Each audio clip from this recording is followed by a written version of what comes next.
Chapitre 1. La fête du jardin, à Willowbrook. La fête champêtre de Willowbrook était le genre de fête villageoise qui semblait rythmer tout l'été. Les banderoles, suspendues sur les pelouses du presbytère, flottaient avec une gaieté prétentieuse dans la douce brise. Des stands bordaient l'herbe, confitures et conserves sous des auvents rayés, broderies et dentelles soigneusement épinglées, et les inévitables billets de tombola étaient proposés à chaque passant avec une douce insistance. Les enfants couraient partout, les doigts sucrés par des pommes d'amour, tandis que leurs aînés discutaient de la météo et du prix des roses avec la même solennité. Miss Jane Marple, confortablement assise sur une chaise en bois à l'ombre d'un sureau, observait la scène avec une satisfaction tranquille. Elle avait depuis longtemps conclu que rien ne révélait mieux le caractère que la manière dont les gens se comportaient lors d'une fête de village. Avidité, rivalité, orgueil, gentillesse, tout s'y exprimait avec autant de clarté que sur une scène. Et Miss Marple, avec ses yeux pétillants et ses aiguilles à tricoter discrètes, n'y laissait rien passer. L'attraction principale de l'après-midi, du moins telle que le comité l'avait annoncé, fut le concert du célèbre pianiste Lionel Grant. Autrefois chouchou des salles de concert londoniennes, son nom était ces derniers temps plus souvent associé à d'étranges rumeurs qu'à la musique. Certains disaient que ses mains avaient perdu leur habileté, d'autres que son goût pour le cognac était devenu plus insistant que le piano lui-même. Pourtant, sa présence conférait une certaine distinction à la fête, et les villageois, toujours avides de glamour, s'étaient rassemblés avec impatience autour de l'estrade dressée au fond de la pelouse. Monsieur Grant apparut avec une certaine prestance théâtrale, ses cheveux noirs ramenés en arrière et son manteau d'une coupe qui évoquait davantage Bond Street que la verdure d'un village. Il s'inclina avec extravagance devant le public applaudissant, puis s'assit au piano. Un silence régna. Ses longs doigts planèrent au-dessus des touches. Puis, étonnamment, rien ne sortit. Pas une note. Il resta parfaitement immobile, un léger sourire aux lèvres, comme si la performance résidait uniquement dans la suggestion du son. Un frisson de perplexité parcourut la foule. Madame Bantry chuchota à voix haute à sa voisine que le piano était peut-être désaccordé. Monsieur Pritchard, l'instituteur à la retraite, marmonna des absurdités modernistes. Et le vicaire, qui se sentait responsable de toute la procédure, observait la scène avec une consternation croissante. Pourtant, les mains de M. Grant restaient suspendues, comme au-dessus d'une mélodie silencieuse que lui seul pouvait entendre. Enfin, il se leva, s'inclina une fois de plus et quitta l'estrade sans avoir frappé un seul accord. Les applaudissements furent hésitants, polis plutôt qu'enthousiastes. Les villageois murmuraient entre eux, incertains du génie ou de la folie dont ils étaient témoins. Seule Miss Marple, tricotant tranquillement un rang de laine bleu pâle, remarqua le léger tremblement de la main droite de M. Grant tandis qu'il ajustait sa manchette, et l'expression curieusement figée de son compagnon, un grand gentleman belge à l'allure indéniablement étrangère, qui s'attardait à l'ombre près du stand de limonade. L'après-midi s'écoula. Le tirage au sort eut lieu, les gâteaux furent consommés, et les stands furent lentement démontés. Mais l'étrange performance du pianiste resta dans les conversations longtemps après que les banderoles eurent été rangées. Il faisait presque nuit lorsque le premier véritable trouble se produisit. Un cri retentit du chemin derrière le presbytère, suffisamment aigu pour réduire au silence même Madame Price Ridley au milieu de ses commérages. Les villageois se précipitèrent à la source et découvrirent, gisant au milieu des rosiers bordant l'allée de gravier, le corps de M. Lionel Grant. Son beau manteau était froissé, sa tête penchée de façon anormale, et la main qui planait si théâtralement au-dessus des touches du piano gisait maintenant immobile et inutile sur le sol. La fête était terminée, et quelque chose de bien plus sombre avait commencé. Miss Marple, arrivant avec les autres, contempla la forme inerte. Autour d'elle, des voix s'élevèrent, paniquées, spéculatives, effrayées. Pourtant, elle-même demeura silencieuse, le regard toujours aussi doux et pensif. Elle avait remarqué une ou deux choses, de très petites choses, mais souvent, c'étaient les plus infimes qui comptaient le plus. Et déjà, même si elle ne l'aurait pas admis, elle soupçonnait que sous la surface polie de Willowbrook, la nature humaine avait une fois de plus révélé son visage le plus dangereux. Chapitre 2. Chuchotement à Willowbrook.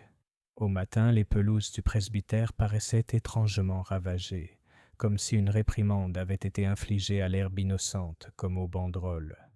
Les auvents rayés avaient été levés, les pots de confiture ramassés, la table de tombola débarrassée. Et pourtant, la fête persistait, non pas en vue, mais dans les conversations.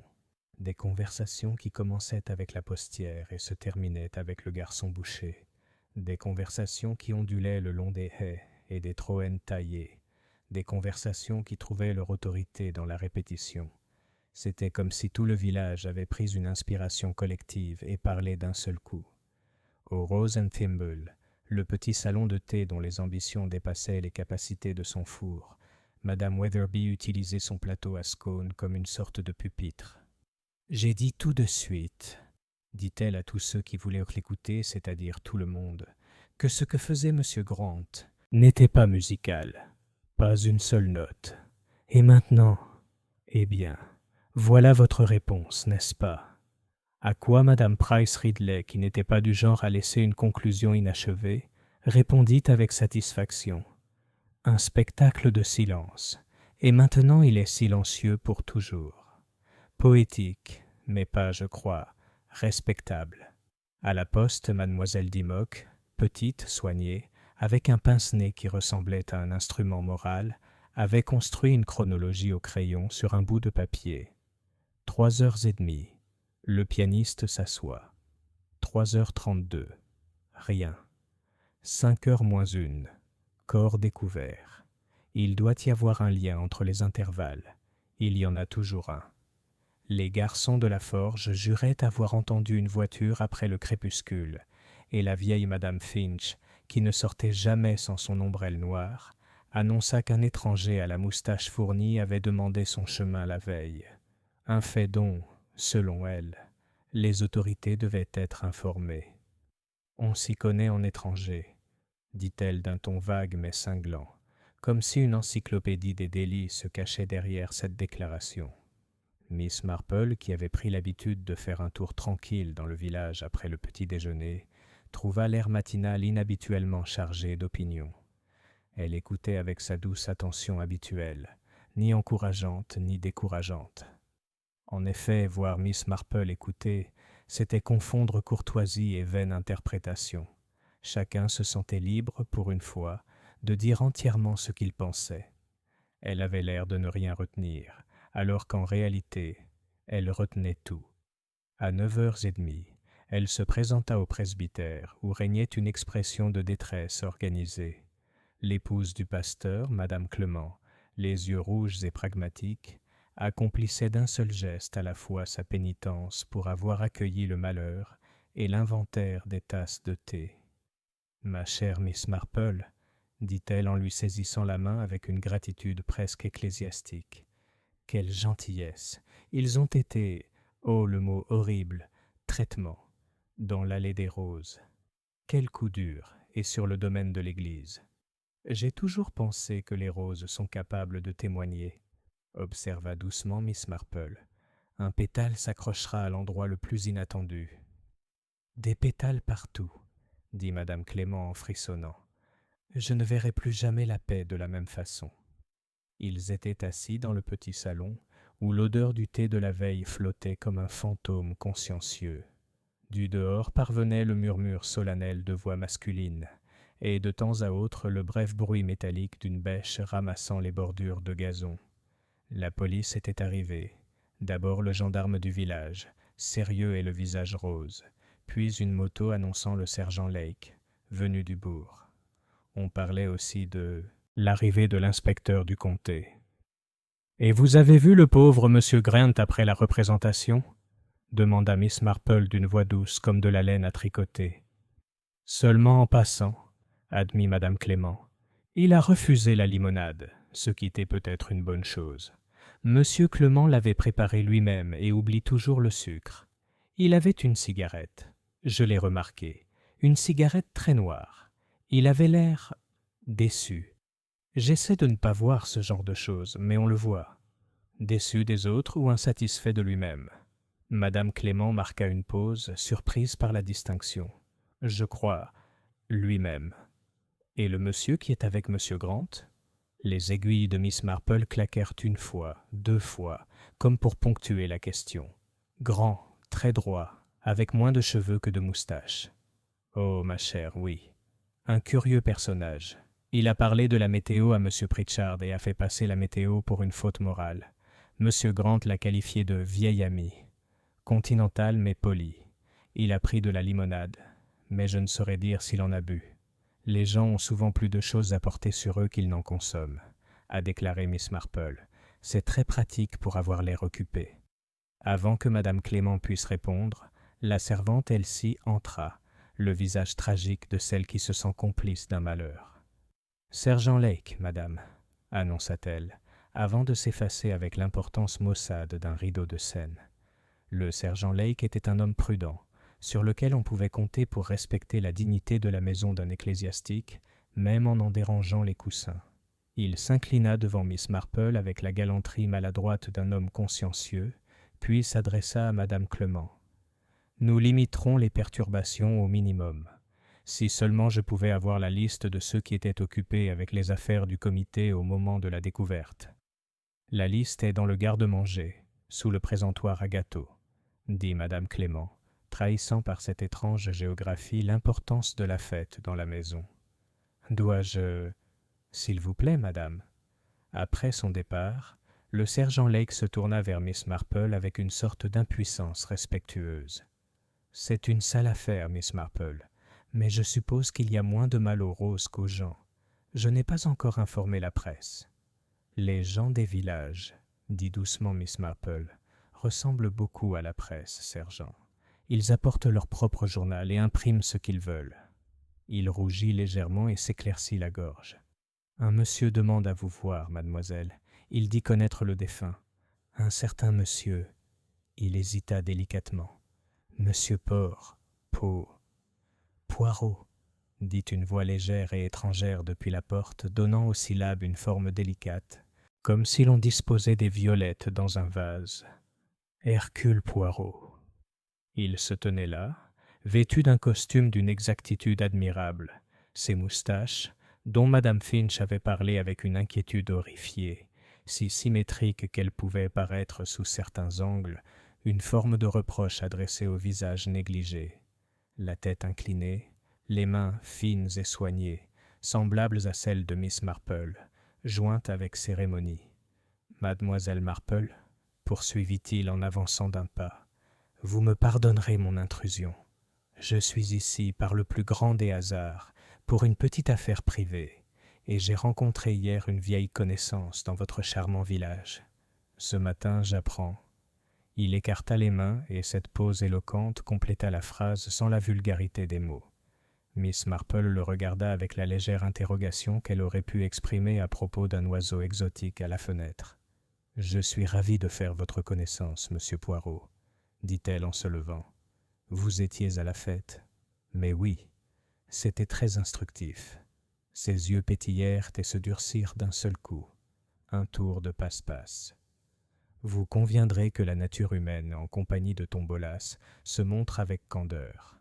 Le sergent Lake, conscient que la matinée avait pris une tournure à laquelle son manuel de formation ne l'avait pas explicitement préparé, regarda tour à tour. « Si vous voulez bien attendre, monsieur, » dit-il à Poirot, « je vais régler quelques formalités avec madame Clement. » Poirot inclina la tête. « Bien sûr. Et quand vous aurez un moment, vous me permettrez peut-être une ou deux petites questions. J'ai... comment dit-on ? Une curiosité professionnelle. »« Tout à fait, » dit le sergent, pas du tout sûr. Lorsqu'il fut sorti, Miss Marple et Poirot observèrent un moment de silence qui ressemblait, à sa manière, à une conversation polie. Chacun semble contempler la pendule. En réalité, chacun se pencha sur l'autre. « Triste histoire, » dit enfin Miss Marple. « On m'a dit que M. Grant avait pris une cigarette noire après la représentation. »« J'ai aussi remarqué la couleur, » répondit Poirot, « et le mégot près de l'allée des rosiers, piétiné mais pas complètement effacé. Une excellente marque, trop bonne pour notre buraliste du village. Mais notre malheureux ami avait les habitudes d'un homme qui a réussi. » Le regard de Miss Marple s'adoucit. Le succès est peut-être une habitude plus facile à prendre qu'à vivre. Il inclina la tête avec un air grave et amusé. « Vous avez raison. Il y a aussi la main droite. Vous avez vu ?» Un léger tremblement, dit Miss Marple, et le bouton de la manchette était boutonné un trou plus haut que l'autre. C'était curieux, très curieux. Le regard de Poirot s'aiguisa. Il ne faut pas, bien sûr, conclure hâtivement que, parce qu'un homme ne joue pas de notes, il n'a pas de musique en lui. Mais un pianiste dont la main le trahit, c'est la tragédie d'un moine privé de ses prières. Miss Marple parut légèrement troublée. La tragédie engendre souvent une forme de défiance. La représentation, si l'on peut appeler cela ainsi, était, je crois, un geste de ce genre. Il y eut un léger brouhaha dans le couloir, le grincement de la porte d'entrée, et le sergent Lake revint, un carnet dans une main, et dans l'autre, un pétale humide qui s'accrochait à son pouce avec une fidélité irritante. Nous avons, si l'on peut dire, les prémices. Le compagnon de M. Grant, un certain M. Radley, n'a pas été retrouvé ce matin, ni sa voiture. Il logeait au Greenman et a réglé sa note hier soir. « Monsieur Radley », répéta doucement Poirot. « Raymond Radley », expliqua Miss Marple. « Agent ou manager, je crois. Il se tenait près de la limonade, observant en silence. » Le sergent Lake hocha la tête. « C'est lui. » Et puis, il y a mademoiselle Violette Denham, la professeure de musique de Rose Hill. Elle a échangé quelques mots avec M. Grant, selon M. Pritchard. Il s'agissait d'une bourse et d'une lettre. Nous en saurons plus après notre conversation. Le tricot de Miss Marple fit à nouveau du bruit. « On reçoit si souvent une lettre, » dit-elle, « lorsqu'il y a quelque chose à expliquer, ou plus souvent, à excuser. » Le sergent Lake consulte ses notes.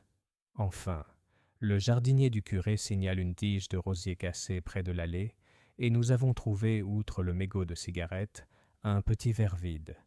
C'était peut-être de la limonade. Il y avait une légère odeur, d'amande peut-être. Difficile d'en être sûr. Des amandes ? Madame Clément, entrant avec sa liste et entendant ce mot, parut surprise. Mais c'est du cyanure, n'est-ce pas ? Dans les romans policiers. Dans la vie aussi, dit Poirot avec une petite grimace. Mais le docteur parle d'une chute. Le cou très probablement brisé par force ou par accident. Il ne faut pas précipiter les choses. C'est toujours le mobile qui était l'artiste. Le regard de Miss Marple se porta vers la fenêtre, où les massifs de roses s'étendaient dans la douce tyrannie de l'ordre. « On parlera très librement aujourd'hui, » dit-elle. « Il serait peut-être bon de marcher. »« Une idée admirable, » dit Poirot. « Sergent, avec votre permission ?» Le sergent Lake hésita, puis hocha la tête avec la résignation d'un homme honnête qui sait quand la marée monte. Seulement, n'alarmez pas les gens plus qu'ils ne le sont. Et mademoiselle Marple, si vous entendez parler de ce Radley ou de sa voiture, vous me le direz immédiatement. Bien sûr, dit Miss Marple. Ils franchirent ensemble la porte du presbytère, un couple étrangement assorti, la vieille villageoise au chapeau impeccable couleur œuf de rouge-gorge et le gentilhomme, étranger au poli impeccable. À leur vue, le village atteignit un niveau d'énergie conversationnelle inédit. Chez le marchand de légumes, Madame Witherby se pencha sur ses concombres. Une affaire épouvantable, Miss Marple. Et dire que j'ai vendu une grappe de raisins à M. Grant la semaine dernière. Il les aimait bien fermes. Il existe une théorie, dit Miss Marple, selon laquelle des raisins fermes indiquent une nature vive et des raisins tendres une nature lente. Mais je ne devrais pas m'y fier. Était-il poli ? Tout à fait. Seulement, oh, maintenant je m'en souviens. Il avait des problèmes avec son porte-monnaie. Il a laissé tomber un shilling. Vu sa façon de se baisser, plutôt avec précaution. Mot de dos. murmura Miss Marple. Merci, ma chère. Dehors, Poirot haussa un sourcil. Mot de dos. Utile, si c'est vrai. Si c'est vrai, acquiesça Miss Marple. Il faut toujours laisser les gens s'exprimer. Ça leur donne quelque chose à faire après le thé. Ils traversèrent la ruelle pour rejoindre le Greenman. Monsieur Joly, le propriétaire, avait l'air d'un homme qui s'attend à voir un fonctionnaire surgir de derrière ses pompes à bière à tout moment. Poli comme vous voulez, il l'était, dit-il en polissant un verre qui refusait de briller davantage. Monsieur Grant avait un salon privé pour son cabinet, et Monsieur Radley, le gérant, dit-il, était assis au bar le soir pour poser des questions sur les trains et tout ça. Payé comptant. Non, je ne les ai pas vus après le dîner. Une voiture? Oui, j'en ai entendu une tard. Monsieur Radley a-t-il bu de la limonade? Demanda Miss Marple comme si elle s'enquérait des rideaux. Monsieur Joly cligna des yeux. De la limonade? Il avait un petit whisky. Monsieur Grant, rien de fort. Il gardait ses mains, disait-il, pour son travail. Ah, dit Poirot avec une délicatesse qui fit presque disparaître le mot. Français. Ils parlèrent aussi à d'autres, à Miss Denham, la professeure de musique, pâle et travailleuse, qui rougissait quand le nom de Monsieur Grant était mentionné et disait vite, trop vite, que les grands artistes étaient souvent mal compris. À Monsieur Pritchard, qui avait eu l'habitude d'avoir raison pendant tant d'années qu'il lui était difficile de se tromper, même maintenant. À Elsie, la servante, qui avait vu, elle en était sûre, un mouchoir blanc tout au bord du massif de roses, bien que le sergent Lake n'en ait pas trouvé, et au jardinier du vicaire, Jarvis, qui avait une barbe de Worcester lente, et la philosophie du jardinier selon laquelle rien de mal ne pouvait arriver là où un tutorage approprié avait été fait. C'est Miss Denham qui a fourni une petite chose banale que Miss Marple a emportée comme une épingle dans son sac à tricot. « J'avais écrit à Monsieur Grant, » dit-elle lors de leur brève conversation sur le palier de son cottage, au sujet d'un fonds destiné aux élèves prometteurs pour assister à un concert en ville. Il avait promis de parler à la fête pour aider. Et puis, eh bien, il n'a pas tenu parole. Ce n'était pas gentil de ma part d'être brusque à ce sujet. Je suis sûr qu'il y a une explication. Ses yeux brillaient de tristesse. Il y en a généralement une, mais ça ne rassure jamais. Quand avez-vous posté votre lettre?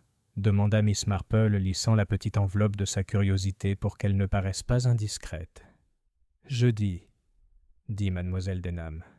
Mais j'ai laissé un autre mot hier après-midi. Je ne voulais pas qu'il oublie. Il semblait distrait. Miss Marple hocha la tête. Oui, on peut être terriblement distrait par bien des choses. Le corps autant que l'esprit. Un tremblement, par exemple. Mademoiselle Denham parut surprise. Vous l'avez remarqué aussi.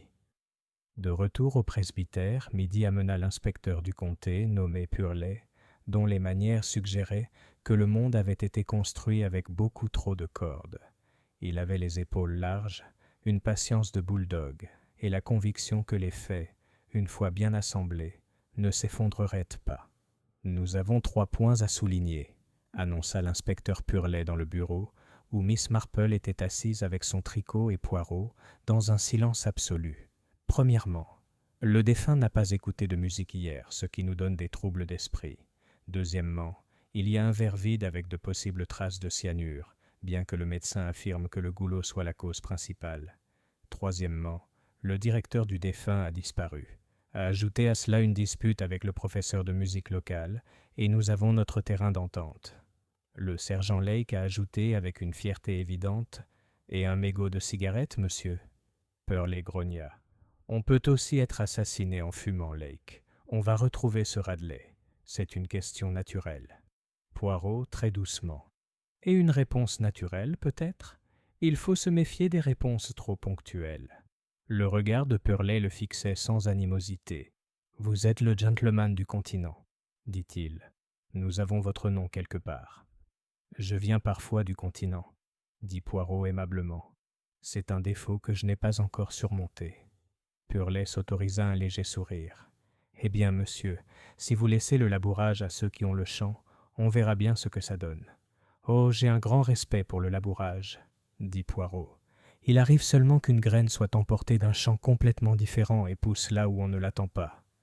L'inspecteur grogna de nouveau, ce qui était peut-être sa façon d'exprimer sa satisfaction. C'est après cet entretien que Miss Marple fit une petite course de son côté, se faufilant par le portail latéral et empruntant l'étroit sentier qui longeait le mur du presbytère. L'allée des rosiers était désormais calme, son tapis de gravier une fois de plus lissé par les mains officielles. Elle s'arrêta à l'endroit où le sentier serpentait, baissant les yeux du regard tendre et dénué de sentimentalisme qu'elle portait aux problèmes de jardinage comme aux problèmes humains. Quelques pétales pâles se logèrent dans le pli où le chemin rejoignait le lit. Elle remarqua le motif du gravier, la légère altération du bord, 2 marques rapprochées, pas l'empreinte d'un talon, ni celle d'un orteil. Elle se pencha lentement. Elle savait exactement ce que l'âge lui permettait, et sortit de sous la haie un petit carré rigide. Non pas un mouchoir, l'imagination d'Elsie l'avait brodé, mais un programme plié, humide dans un coin, avec une légère trace de quelque chose qui aurait pu être du citron, du parfum, ou les deux.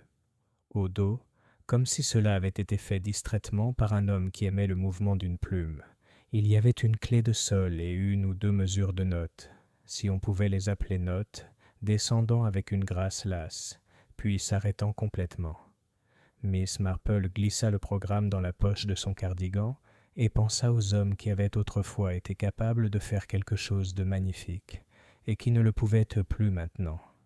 Aux managers qui disparaissaient lorsque l'argent ou le scandale imposaient leurs propres nécessités, aux jeunes femmes qui croyaient que les lettres, si elles étaient remises en main propre, auraient un poids différent de celles envoyées par la poste, et à un gentleman étranger tranquille qui voyait les choses avec une brillance presque indécente.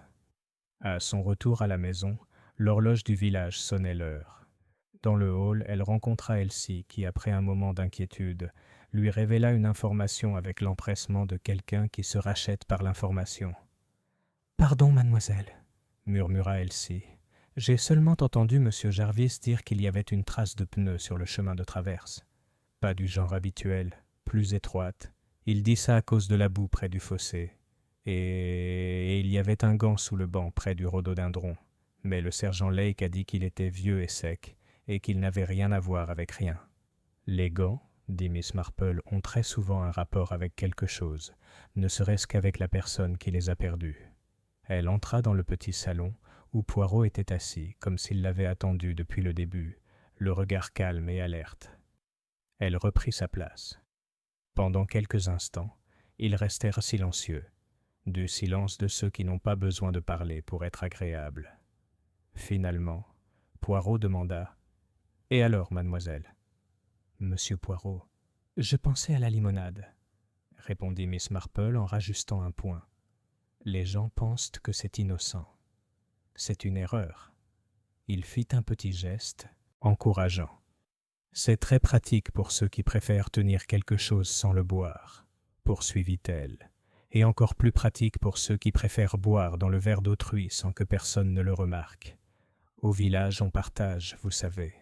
On partage les ciseaux, les cuillères à confiture et, très souvent, les microbes. » Les yeux de Poirot brillèrent. « Et parfois, du poison. »« Parfois, » acquiesça Miss Marple. « Seulement si notre pauvre monsieur est mort d'une fracture du cou subie de force, le poison pourrait être une ombre et non la substance. Pourtant, les ombres sont révélatrices, monsieur Poirot. Elles vous montrent d'où vient la lumière. » Il inclina la tête. « Très bien. » La lumière, alors. D'où? Les aiguilles de Miss Marple s'étaient tues. Par orgueil, souvent. L'orgueil et la peur, ensemble, créent une illumination particulière. J'ai connu des cas où des gens commettaient des actes très cruels pour ne pas se faire petits à leurs propres yeux. Et tu penses que la fierté appartient à qui? Oh, à plus d'un, dit Miss Marple presque sur un ton d'excuse. Il y a la jeune femme qui ne voudrait pas se faire prendre pour une idiote. Le directeur qui ne voudrait pas paraître négligent, même la femme du pasteur qui ne veut pas voir un malheur présider, et M. Grant lui-même, peut-être plus que tout le monde.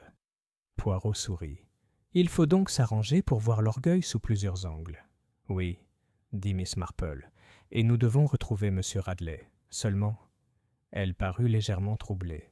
« J'ose dire, M. Poirot, que lorsque nous le retrouverons, nous serons déçus. L'évidence est rarement vraie dans les choses vraiment importantes. C'est simplement ce que les gens aiment dire avant que la bouilloire ne bout. À cet instant, on frappa à la porte et le sergent Lake entra, le visage sincère et satisfait, le visage rouge de satisfaction. L'inspecteur Purley a pensé que vous voudriez le savoir immédiatement, mademoiselle Marple, dit-il avec un mélange de courtoisie et de triomphe. Nous avons retrouvé la voiture de M. Radley, abandonnée près de l'ancienne route du moulin, et dans la haie à proximité, son chapeau, avec du sang sur le bord. L'exclamation de madame Clément résonna à la fois comme une prière et la joie d'une commère. Poirot ne bougea pas, mais son immobilité nette laissa transparaître un léger sursaut. Miss Marple, quant à elle, se contenta de resserrer un peu la boucle de laine. « Mon Dieu, dit-elle, c'est vraiment dommage pour quiconque voudrait nous faire croire que M. Radley s'est enfui. » Chapitre 3. Un village divisé. La découverte de la voiture abandonnée de M. Radley fut comme une pierre jetée dans un étang. Chaque rumeur se propageait plus loin, plus vite et avec plus de distorsion que la précédente. Le lendemain matin, à l'heure du petit déjeuner, Willowbrook était clairement divisé en deux camps. La première, composée de Madame Price Ridley, de M. Pritchard et de la receveuse de poste, déclara fermement que Radley était coupable. On l'a vu à la fête, il a disparu dans la nuit, et maintenant sa voiture est retrouvée sur le chemin du moulin. C'est la simplicité même, dit Madame Price Ridley à l'épicier, l'air de quelqu'un qui a bouclé l'affaire à sa satisfaction. Le deuxième camp, représenté principalement par Madame Witherby et les plus jeunes, estimait que tout cela était bien trop bien rangé. Un chapeau dans la haie, du sang sur le bord, c'est pratiquement écrit pour nous, disait-elle à quiconque s'attardait suffisamment dans son salon de thé. Si la vie était si complaisante, nous serions tous des détectives. Pendant ce temps, l'inspecteur Purley, de retour au presbytère, avec sa patience de chien et sa mâchoire déterminée, insistait sur le fait que Radley était le suspect naturel et que la propreté n'invalidait pas les faits. Le sergent Lake, en revanche, semblait troublé. Il avait l'instinct d'un homme bien. La vérité ne se présente généralement pas sous un jour idéal. Miss Marple, bien sûr, ne fit aucune déclaration. Elle était assise dans un coin du petit salon de Madame Clément, la laine bleu pâle glissant encore entre ses doigts, écoutant comme si les voix autour d'elle étaient le bourdonnement des abeilles dans une haie. Elle paraissait douce, gentille et plutôt distraite.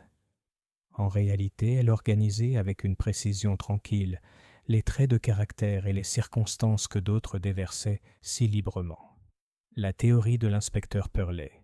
L'inspecteur Purley a exposé son dossier dans le bureau du vicaire avec l'air de quelqu'un qui empile des briques. Monsieur Grant avait un agent, Sir Radley. Il y avait des problèmes entre eux, j'en suis sûr. De l'argent, peut-être. Les artistes et leurs agents se disputent souvent. Hier soir, Radley a saisi sa chance. Un verre de limonade, un coup de pouce dans l'allée des rosiers, et le tour est joué. Il s'enfuit, abandonnant sa voiture sous le tollé. On le rattrapera bien assez tôt. Il parcourut la salle du regard, comme s'il attendait des applaudissements. Madame Clément murmura son accord, impatiente que l'affaire soit réglée. Le vicaire soupira et parla à voix basse de charité chrétienne. Le sergent Lake hocha poliment la tête, mais sans conviction. Poirot, impeccable et serein, leva le doigt. « Mon cher inspecteur, votre franchise est admirable. Mais permettez-moi une petite question. Si M. Radley est coupable, pourquoi laisserait-il son chapeau? Pour suggérer peut-être qu'il a été blessé? Ou pour nous fournir précisément l'indice que vous suivez maintenant ?» Purley fronça les sourcils. « Les criminels font des erreurs. Ils ne sont pas tous intelligents. »« Non, » dit doucement Poirot, « mais parfois ils sont trop malins. Et c'est aussi une erreur. » Miss Marple baissa les yeux sur son tricot, ses aiguilles étincelant au soleil. « J'ai toujours pensé, observa-t-elle, que lorsqu'on trouve quelque chose dans une haie, il faut d'abord se demander qui l'a planté là. Les enfants adorent cacher des choses dans les haies, par exemple des pommes, de la ficelle et même des souris mortes. L'inspecteur s'éclaircit la gorge. Ce n'est pas une farce d'enfant, Miss Marple. Non, acquiesça-t-elle doucement. Mais la nature humaine ne change pas beaucoup avec l'âge. Seuls les objets diffèrent. La confession du professeur de musique. Cet après-midi-là, Poirot suggéra à Miss Marple de rendre visite à Miss Violette Denham à Rose Hill. « C'est une jeune femme au cœur rempli de zèle et de déception, dit-il. Ce sont souvent ces cœurs qui en savent plus qu'ils ne le pensent. » Ils trouvèrent mademoiselle Denham dans sa petite maison, la table jonchée de cahiers et le couvercle du piano clos comme en signe de deuil. Elle était pâle, les yeux rougis par des larmes encore humides. « J'imagine que vous avez entendu ce que les gens disent, » commença-t-elle d'une voix tremblante, avant même qu'ils aient pu parler. « Que je me suis disputée avec M. Grant. C'est vrai. Mais ce n'était pas à cause de moi. C'était à cause des enfants. Il avait promis de contribuer au fond, puis il a balayé l'affaire, comme si leurs maigres espoirs étaient indignes de lui. J'ai perdu mon sang-froid. Je le regrette amèrement. » Le regard bienveillant de Miss Marple la contemplait avec une compassion qui n'altérait jamais son jugement. « La colère est tout à fait naturelle, ma chère. Cela ne veut pas dire que vous lui vouliez du mal. »« Mais si, » s'écria soudain mademoiselle Denham en joignant les mains. « Pendant un instant, si. J'ai pensé à quel point ce serait terrible si ses mains ne pouvaient plus jouer et si le monde se détournait de lui. C'était une pensée terrible. Et maintenant, il est mort. » Poirot leva la main. « Mademoiselle, les mauvaises pensées ne sont pas des mauvaises actions. Dites-nous quand même, avez-vous vu M. Radley après la fête ?» Elle hésita. « J'ai cru le voir près du portail du cimetière. Mais je n'en suis pas certaine. Il commençait à faire nuit. Il parlait à quelqu'un, je crois, mais je n'ai pas pu voir qui. » Miss Marple tapota doucement la main de la jeune fille. « C'est très utile, ma chère. Parfois, l'incertitude nous en dit plus que la certitude. » Un gant et un jardin.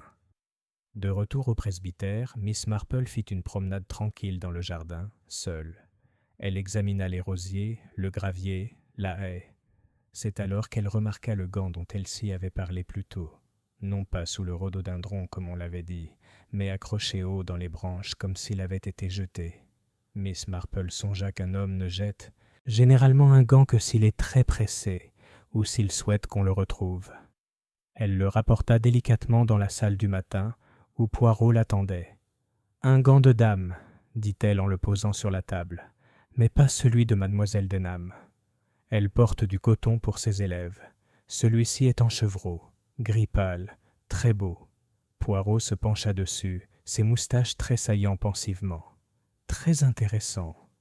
Un gant de dame, près du corps d'un gentleman. Dites-moi, Miss Marple, pensez-vous que cette histoire parle d'amour ?» Miss Marple regarda le gant de ses yeux clairs et délavés. Amour ou vanité. On confond souvent l'un avec l'autre, monsieur Poirot. Spéculation du soir. Ce soir-là, l'inspecteur Purley annonça qu'un mandat d'arrêt était en préparation contre Raymond Radley. Les preuves, insista-t-il, étaient suffisantes. Mais parmi les villageois, les opinions divergeaient plus que jamais. Certains murmuraient que mademoiselle Denham avait empoisonné le pianiste par jalousie. D'autres affirmaient que l'étranger, Poirot, devait être mêlé à l'affaire, sinon pourquoi serait-il apparu si soudainement? D'autres encore, se souvenant de la main tremblante du pianiste, suggérèrent qu'il s'était suicidé et que toute cette agitation autour de Radley était inutile. Miss Marple les écoutait tous. Assise près de sa fenêtre dans la pénombre, son tricot posé de côté, le regard tourné vers la ruelle tranquille où les ombres s'allongeaient. Elle pensait à la limonade, aux roses, aux gants, aux lettres, et à la fierté des hommes dont les dons les avaient trahis. Et elle pensait aussi au fait curieux que dans chaque histoire racontée ce jour-là, que ce soit par la police, par Miss Denham ou par les villageois bavards, il y avait toujours quelque chose trop pratique, quelque chose qui s'adaptait un peu trop étroitement à sa place. « La propreté, » murmura-t-elle, reprenant les paroles de Poirot. « C'est une qualité des plus suspectes. » Et dans le silence du soir, Miss Marple était certaine que la véritable histoire de la mort de M. Lionel Grant n'avait pas encore été racontée. Chapitre 4. Les fils de la tapisserie. Le lendemain matin, l'aube se leva avec cette clarté particulière qu'on retrouve après la pluie. Les haies lavées, les pavés brillants, l'air frais mais parfumé de terre humide. Willowbrook paraissait faussement innocent, comme si un meurtre n'avait pu avoir lieu ici. Mais Miss Marple savait que le mal ne se limitait pas aux rues sombres et aux petites gens. Il s'épanouissait, discrètement et parfois avec extravagance, parmi les roses et la respectabilité. Elle partit avec son panier et ses aiguilles à tricoter soigneusement rangées. Une dame âgée faisant ses visites matinales n'éveilla aucun soupçon. Pourtant, chaque visite, chaque pause dans la conversation était une nouvelle maille du tissu qu'elle créait tranquillement. Chez le marchand, de légumes. Madame Witherby était déjà là, bien sûr, en pleine discussion animée avec le garçon du magasin au sujet du prix exorbitant des tomates. Mais dès que mademoiselle Marple entra, la conversation dévia avec une aisance acquise sur M. Radley et son chapeau compromettant. « Il y a du sang sur le bord, paraît-il », confia madame Witherby avec délectation. « Un signe évident qu'il a abattu le pauvre M. Grant avant de s'enfuir. C'est exactement comme dans les films d'horreur. »« C'est possible, » murmura Miss Marple en soupesant des prunes avec précaution. « Mais j'ai souvent remarqué que lorsque les choses se présentent exactement comme dans les histoires, la vie a généralement autre chose en tête. Auriez-vous remarqué par hasard si M. Radley portait des gants hier ?»« Des gants ?» Madame Witherby cligna des yeux, prise au dépourvu. « Mais oui, des gants de conduite, marron clair. Il les a posés sur le comptoir du Greenman, et il les a oubliés, j'imagine, car il ne les a jamais repris. Mon Dieu, dit Miss Marple le regard doux, comme certains hommes sont oublieux. L'énigme de Poirot. À midi, Miss Marple trouva Poirot arpentant le jardin du presbytère d'un pas mesuré, ses moustaches frémissant comme les antennes d'un petit insecte élégant. Il la salua avec une courtoisie solennelle. « Je suis perplexe, mademoiselle, » avoua-t-il. « Le cou brisé. Oui, ça suggère la force. Mais le verre avec son odeur d'amande. Ah, ça suggère le poison. Une seule méthode suffirait, n'est-ce pas? Pourquoi les deux? Parce que, répondit doucement Miss Marple, quelqu'un souhaitait que nous regardions dans plus d'une direction. Poirot s'arrêta net, le regard brillant. Parbleu! Tu crois que c'est une question de tromperie, de mise en scène? Miss Marple hocha la tête. On dirait plutôt un de ces spectacles amateurs que Madame Bantry apprécie tant. Une scène est jouée devant le public, tandis que derrière le rideau, on prépare quelque chose de tout autre. Poirot ricana. « Ma foi, vous avez l'instinct d'une actrice, Miss Marple. »« Oh mon Dieu, non, dit-elle placidement. Je ne fais que jardiner. » L'observation du jardinier Jarvis, le jardinier du vicaire, se montra plus communicatif que d'habitude lorsque Miss Marple lui apporta une part de gâteau aux graines qu'elle avait, accidentellement, cuit en surplus. Homme lent, il parlait avec parcimonie, mais sa mémoire des petits détails était précise. « Il n'y avait pas que des pétales sur le chemin, madame, » dit-il. « Il y avait aussi de la terre, moulue dans le gravier. Pas notre terre, plus foncée, comme celle du moulin. Je l'avais remarqué car j'avais ratissé cette allée le matin. » Le regard de Miss Marple s'aiguisa, mais sa voix resta douce. « Et vous en êtes certain, Jarvis? »« Certes, je suis là. Elles n'ont rien à voir avec nos massifs. Et puis, la tige du rosier, elle n'a pas été cassée en tombant. Elle était tordue, comme si quelqu'un l'avait agrippée. » Elle le remercia gentiment, et il retourna à sa bêche, sans jamais se douter que ces quelques mots lents avaient ajouté un point essentiel à la tapisserie de Miss Marple. Les secrets de l'homme vert.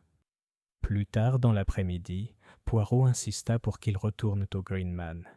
Monsieur Joly, le propriétaire, semblait encore plus nerveux qu'avant, le visage pâle sous son apparence rougeaud.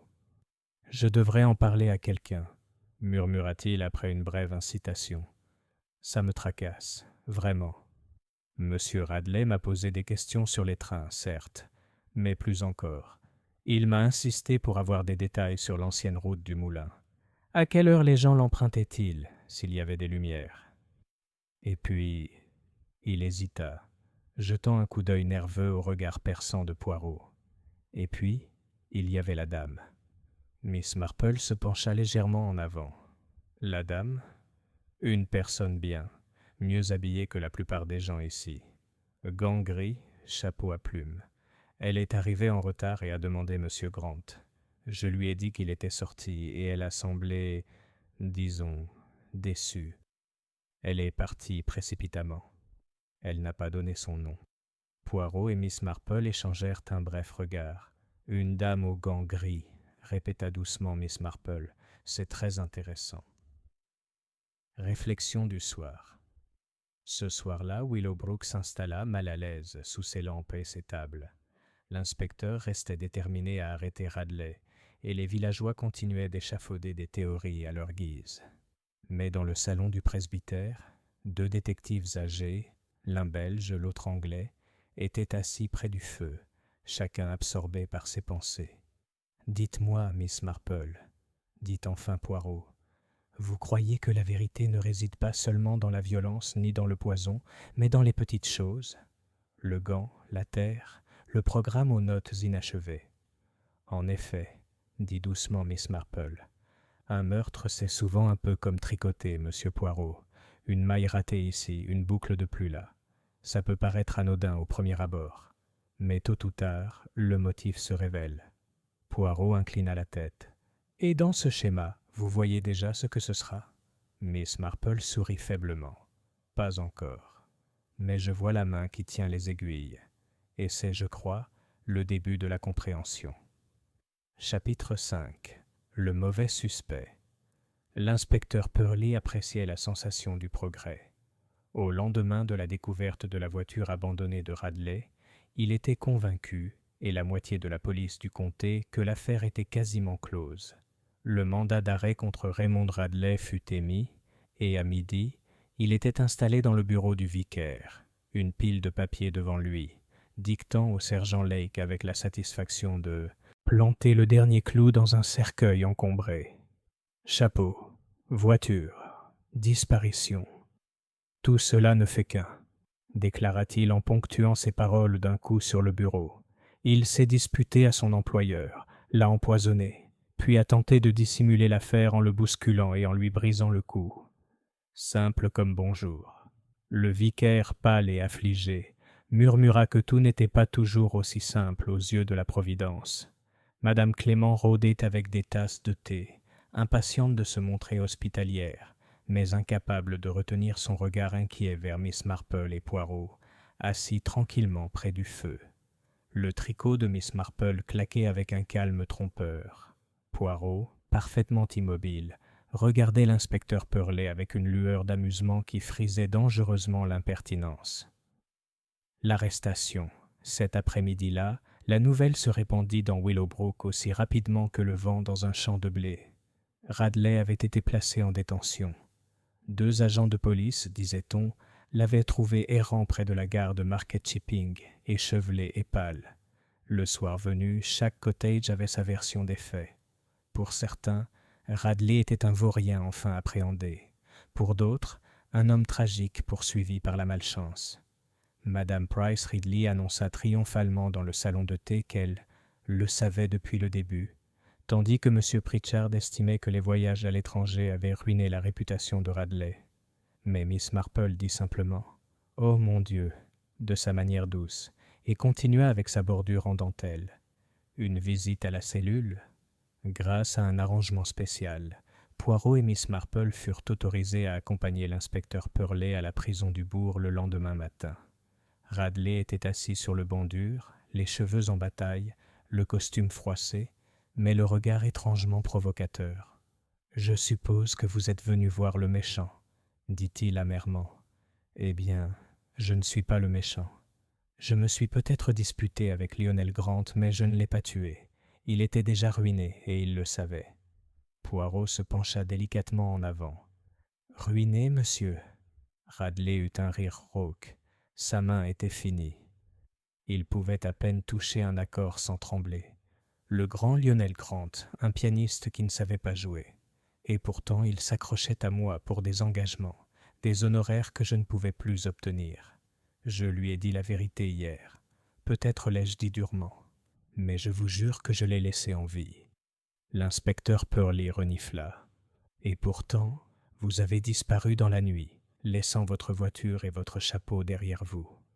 Parce que j'avais peur, rétorqua Radley.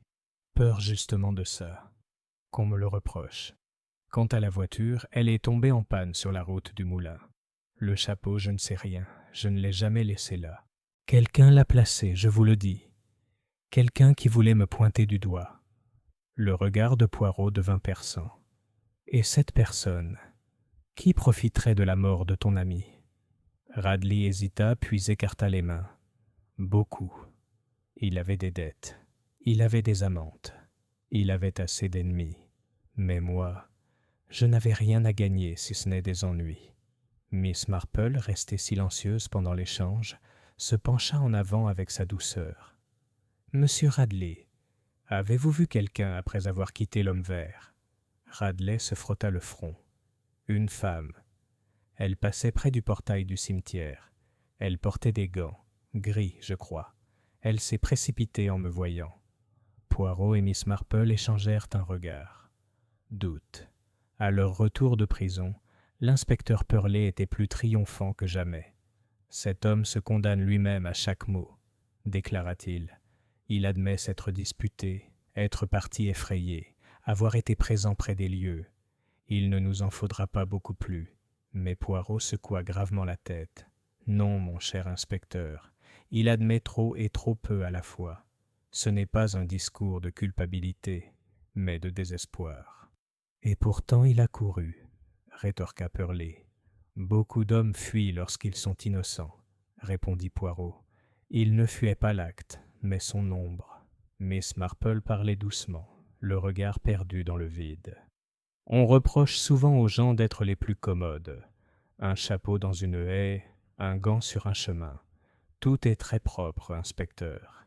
Et la propreté, d'après mon expérience, est presque toujours négligée en dessous. » Une découverte troublante. Ce soir-là, alors que le crépuscule s'étendait sur Willowbrook, Miss Marple fit une nouvelle promenade tranquille dans le jardin du presbytère.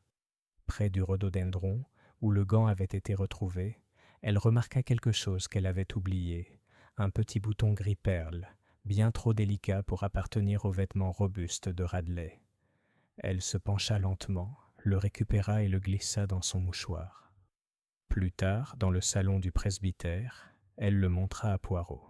« Un bouton de dame, » murmura-t-elle. « Un gant, ou peut-être une robe, est tombé, je crois, non pas par accident, mais à la hâte. » Poirot le souleva délicatement, les yeux plissés.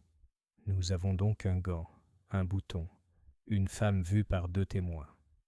Ah, ma chère Miss Marple, cela devient une histoire de la femme.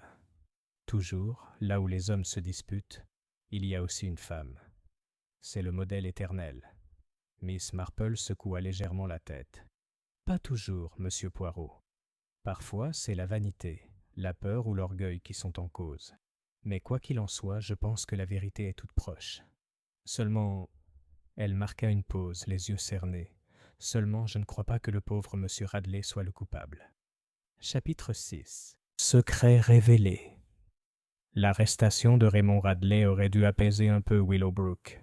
Au lieu de cela, elle n'a suscité que de nouveaux murmures, de nouveaux regards furtifs par-dessus les haies des chaumières, et le sentiment profond que la vérité n'avait pas encore été découverte.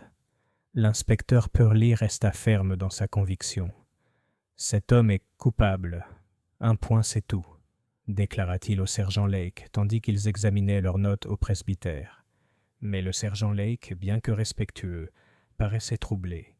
Il avait entendu trop de voix dans le village qui ne correspondaient pas tout à fait à la conclusion claire de l'inspecteur. Et l'une de ces voix, aussi douce et discrète fut-elle, était celle de Miss Marple. Elle, de son côté, continua ses petites visites au village. Un mot discret chez l'épicier, une question polie chez le mercier, et peu à peu, une image commença à émerger. une image plus colorée que le simple portrait de culpabilité de l'inspecteur Purley. Les finances du pianiste. Ce fut M. Pritchard, l'instituteur à la retraite, qui apporta la première information surprenante. Il se targuait d'être un esprit ordonné, et lorsque Miss Marple vint lui demander une tasse de thé, il ne put résister à déplier un mémo soigneusement rédigé. « Voyez-vous, Miss Marple, j'étais trésorier du comité des fêtes, » expliqua-t-il, essoufflé légèrement en ajustant ses lunettes. Il était convenu que M. Grant se produirait gratuitement, en guise de contribution. Mais la veille, il a envoyé un mot réclamant des honoraires considérables, plutôt inconvenants. J'ai refusé, bien sûr. Il a menacé de se retirer, mais il a fini par se produire, même si Dieu sait quel genre de prestation il s'agissait. Il m'a semblé que c'était moins une question d'art que de méchanceté. Miss Marple écoutait avec un léger hochement de tête. « C'est très intéressant, Monsieur Pritchard. Et a-t-il été payé ?»« Pas un sou, » dit Monsieur Pritchard avec satisfaction. « Et j'imagine qu'il en avait terriblement besoin, car ses vêtements étaient chers, mais ses factures. Eh bien, j'ai entendu des rumeurs à Market Shipping au sujet de créanciers. On ne vit pas de luxe avec de l'air. » La confession de Miss Denham. Plus tard dans l'après-midi, Miss Marple se rendit à Rose Hill, où Miss Violet Denham donnait une leçon de piano à un petit garçon pâle.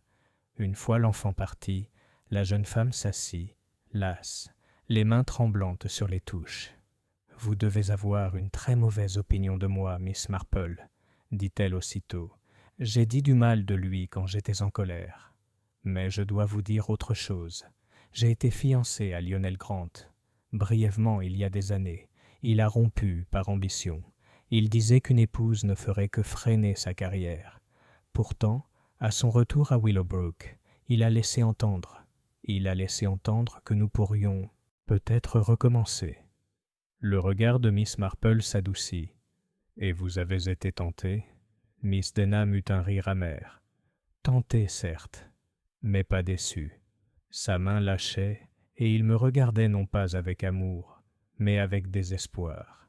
Il pensait que je lui serais utile, une compagne, une enseignante capable de gérer ses élèves tout en savourant ses anciennes gloires. C'était humiliant. » Elle pressa un mouchoir sur ses yeux. Je le lui ai dit. C'est pour ça qu'on s'est disputé. Miss Marple posa doucement la main sur son bras. Merci, ma chère. La vérité est souvent plus douloureuse que la méchanceté. L'histoire du propriétaire au Greenman, M. Jolley se montra moins réticent qu'auparavant. La découverte de la prétendue culpabilité de Radley lui avait délié la langue, mais les questions patientes de Miss Marple lui firent ressortir un détail qu'il avait omis auparavant. Il y avait un autre visiteur ce soir-là, admit-il en polissant ses lunettes. Un gentleman de Londres, je crois, bien habillé, le regard perçant. Il a demandé si M. Grant avait des dettes. Il a dit qu'il envisageait un arrangement. J'ai trouvé ça bizarre, mais qui suis-je pour intervenir? Il est parti précipitamment, cependant, en apprenant que Grant se produisait. Poirot, qui avait accompagné Miss Marple dans cette course, se pencha. Cet homme, quel nom a-t-il donné? Aucune, avoua Jolley, mais il a oublié une carte de visite par erreur. Il l'a sortie d'un tiroir. Monsieur Harold Fenton, avocat. Les moustaches de Poirot frémissaient d'intérêt. Un notaire qui s'enquiert des dettes? Ah, ça a un goût de faillite, d'argent dû. L'argent est toujours à la base, n'est-ce pas?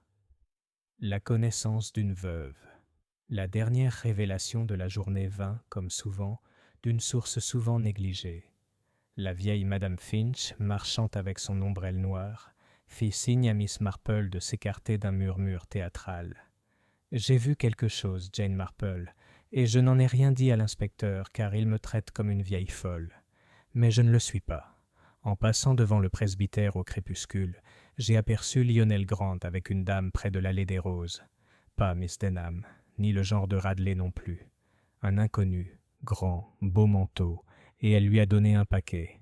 Oui, un paquet, comme une lettre, mais plus épais.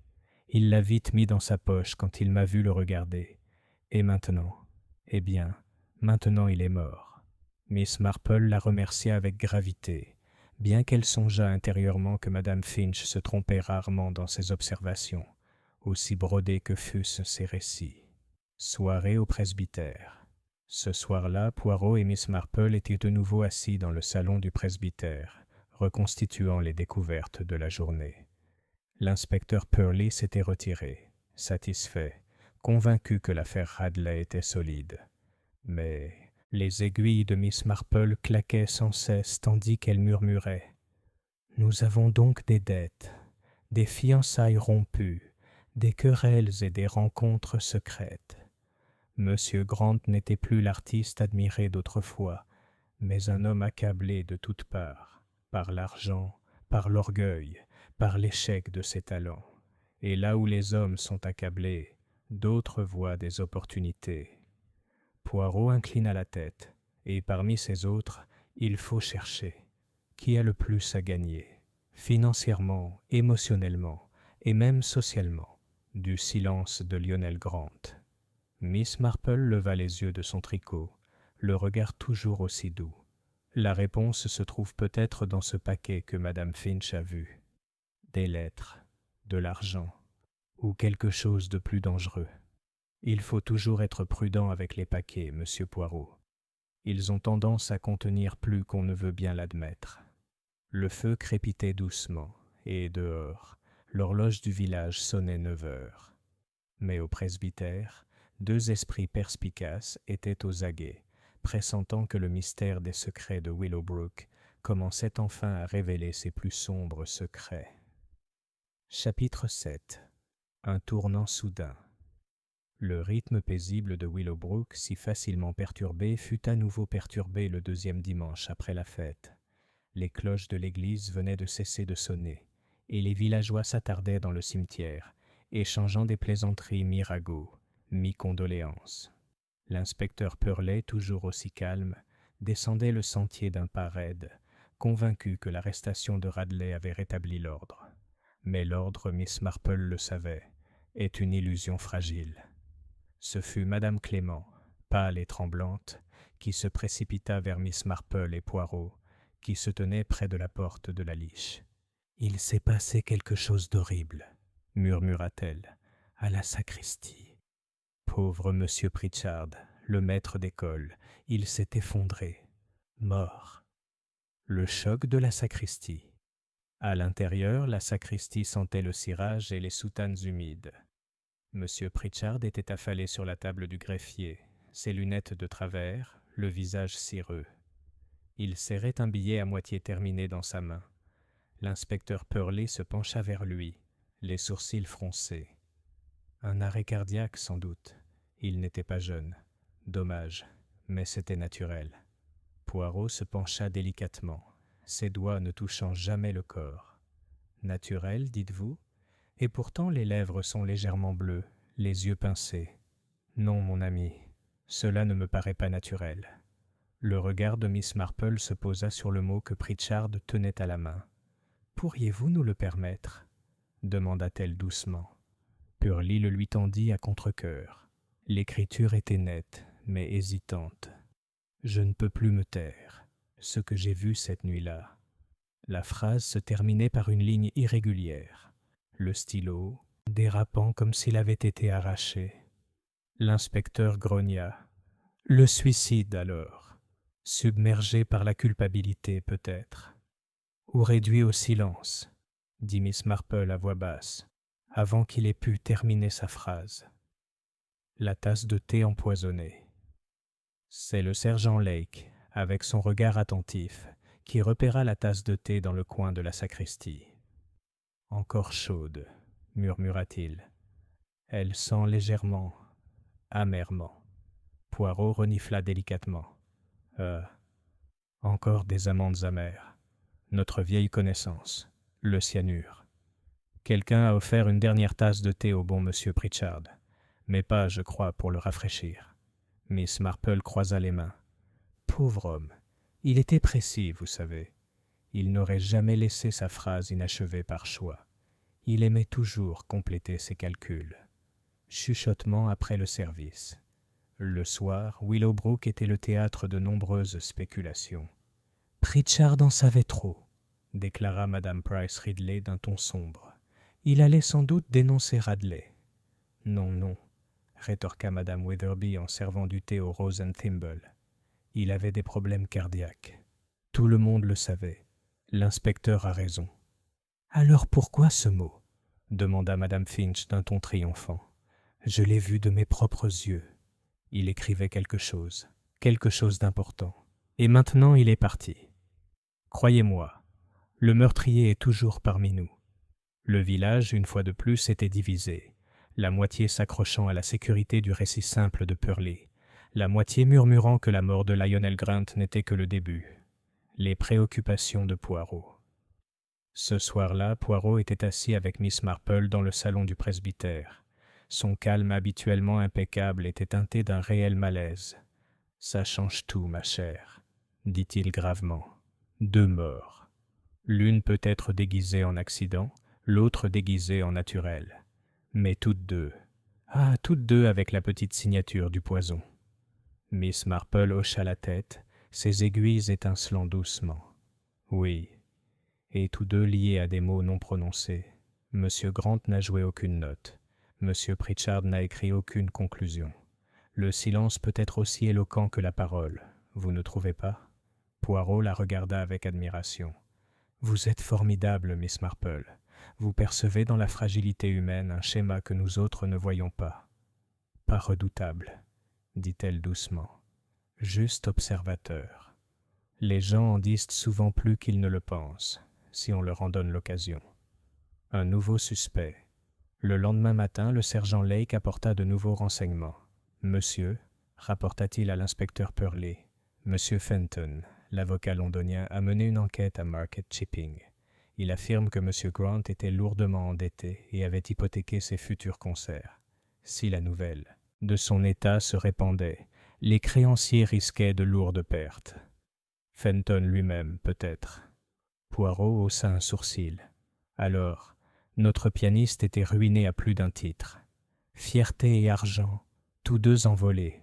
Et maintenant, peut-être, un avocat qui avait beaucoup à perdre. » Miss Marple, tricotant toujours, ajouta doucement. « Et beaucoup à gagner, inspecteur, si le silence était préservé. » Un village inquiet.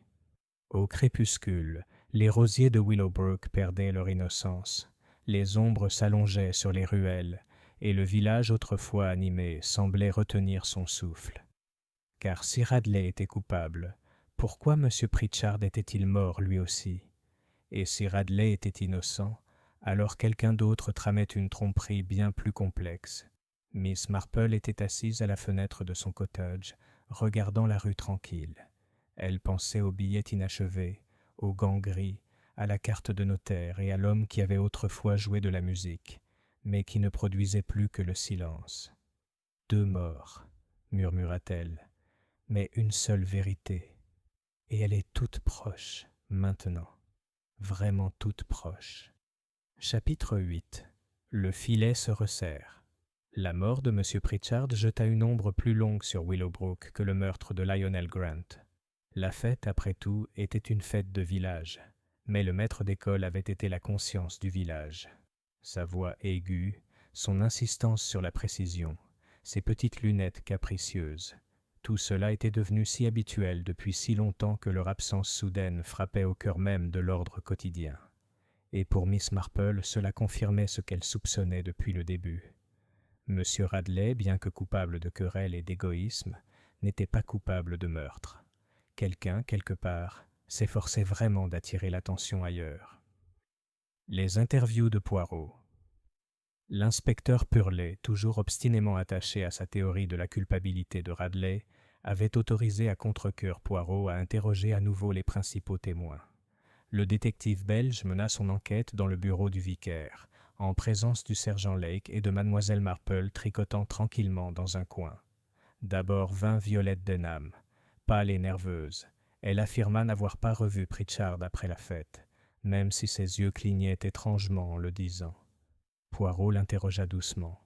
« Vous vous êtes disputée avec M. Grant, mademoiselle. parce qu'il avait promis de l'aide et qu'il l'avait retirée, n'est-ce pas? Oui, admit-elle en rougissant, mais je ne souhaitais pas sa mort. J'aurais juste aimé qu'il soit plus gentil. C'est tout. Poirot inclina la tête. Et le soir de la fête, êtes-vous rentré seul à pied? Une pause, puis oui, seul. Les aiguilles de Miss Marple claquèrent une fois, puis deux. Elle ne dit rien, mais son regard était doux et scrutateur. Ensuite est venu Monsieur Joly, le propriétaire de The Green Man. Ses grandes mains tordèrent son mouchoir, tandis qu'il avouait, à contre-cœur, que Lionel Grant lui devait de l'argent pour des semaines de logement à Londres. Je n'aurais jamais cru le revoir, mais Radley m'avait promis qu'il viendrait. Seulement, il n'est jamais venu. J'ai été stupide de le laisser filer. Les moustaches de Poirot se hérissèrent. Vous aviez donc des raisons d'être irrité, monsieur. Pourtant, vous dites avoir vu une dame, gantée de gris, demander monsieur Grant ce soir-là. Oui, grande, fine. Elle n'a pas donné son nom. Elle est partie précipitamment. Poirot échangea un regard avec Miss Marple. Le gant, encore. Enfin, Harold Fenton, avocat à Londres. Homme vif et bien habillé, il se tenait avec l'assurance d'un homme habitué à commander. Son ton était dédaigneux lorsque l'inspecteur Purley le pressait. « J'ai représenté certaines parties auxquelles M. Grant devait des sommes considérables, » dit-il sèchement. Naturellement, je me demandais si ses engagements permettraient de couvrir ses dettes, mais je n'avais aucun différend avec lui. Les affaires sont les affaires. Les yeux de Poirot brillèrent. Et pourtant, monsieur, si votre client meurt en disgrâce, vous perdez de l'argent. Ce n'est pas du business, c'est un désastre. Fenton serra les lèvres. Je n'ai pas pour habitude d'assassiner des débiteurs, monsieur Poirot. Si c'était le cas, mon activité serait très limitée. Miss Marple, levant les yeux de son tricot, dit doucement. Et pourtant, monsieur Fenton, ce sont parfois les plus petites pratiques qui échappent à l'attention. L'avocat fronça les sourcils, incertain s'il avait été accusé ou complimenté. Observation silencieuse. Après les entretiens, Poirot arpentait le bureau. Nous avons des dettes, de la jalousie, de l'humiliation, et maintenant une autre mort, pour faire taire celui qui a vu quelque chose. Toujours le silence, Miss Marple. C'est un thème récurrent. Miss Marple hocha la tête. Oui, silence et fierté. Lionel Grant et M. Pritchard ont tous deux sauvé les apparences, mais pour des raisons différentes. Et tous deux en ont payé le prix. Le sergent Lake, qui avait griffonné dans son carnet, s'aventura. « Si Radley est innocent, monsieur, alors quelqu'un s'est donné beaucoup de mal pour le faire passer pour coupable. À qui profite le plus ?» Miss Marple sourit gentiment. « C'est exactement la bonne question, sergent. » Une promenade dans le jardin. Ce soir-là, Miss Marple fit sa promenade habituelle dans le jardin du presbytère. Poirot l'accompagnait, ses chaussures vernies impeccables, même sur le gravier de l'allée. « Songez, monsieur Poirot, » dit-elle doucement, « que le mégot, le gant, le chapeau, la tige de rose cassée, tout cela reste à voir. Et pourtant, je crois que l'indice le plus important était pas gauche. Quelque chose a été emporté. » Les yeux de Poirot brillèrent. « Le paquet. »« Oui. Madame Finch l'a vu. Une dame l'a remis à Monsieur Grant. Mais lorsque son corps a été retrouvé, il n'y avait pas de paquet. C'est, je crois, ce que Monsieur Pritchard a vu. Il a été précis, comme je l'ai dit. Il aurait remarqué son absence. Et pour cela, il a été réduit au silence. » Poirot émit un léger sifflement. « Alors, il faut trouver la dame aux gants gris. Elle est au cœur de tout. » L'expression de Miss Marple était douce mais ferme. « Oui, et je crois qu'elle est plus proche qu'on ne le pense. » Le piège commence. De retour dans sa chaumière ce soir-là, Miss Marple était assise près du feu, son tricot soigneusement plié sur ses genoux. Elle examina tour à tour chaque suspect. Radley avec ses dettes et son caractère, Violette Denham avec son orgueil blessé, Monsieur Joly avec ses comptes impayés, Monsieur Fenton avec ses intérêts financiers, et derrière eux, la silhouette sombre de la dame aux gants gris. Elle sourit intérieurement, un petit sourire presque triste. « Il est temps. murmura-t-elle, de laisser les gens parler un peu plus librement qu'ils ne le souhaitent. Et pour cela, il faut poser le bon appât. Dehors, l'horloge de l'église sonna 10 heures. À Willowbrook, les rideaux étaient tirés, les lampes tamisées, et les villageois s'endormaient d'un sommeil agité. Mais dans une petite maison, une vieille dame était bien réveillée, préparant son petit piège discret. Chapitre 9. Le piège. Dans les villages, on ne tend jamais de piège avec des filets ou des collets. On les tend avec des tasses à thé, du tricot et des remarques apparemment innocentes qui se perdent dans la conversation comme du duvet de chardon. Miss Marple, qui le savait mieux que quiconque, commença à tisser son motif avec la plus grande délicatesse. Tout a commencé, comme c'est souvent le cas, par une invitation à prendre le thé. Thé au presbytère. Madame Clément, ravie d'avoir une activité constructive après tant de calamités, organisa une petite réunion dans le salon du presbytère. « On n'est que quelques-uns, dit-elle joyeusement, pour remonter le moral. » C'était d'ailleurs mademoiselle Marple qui l'avait suggéré.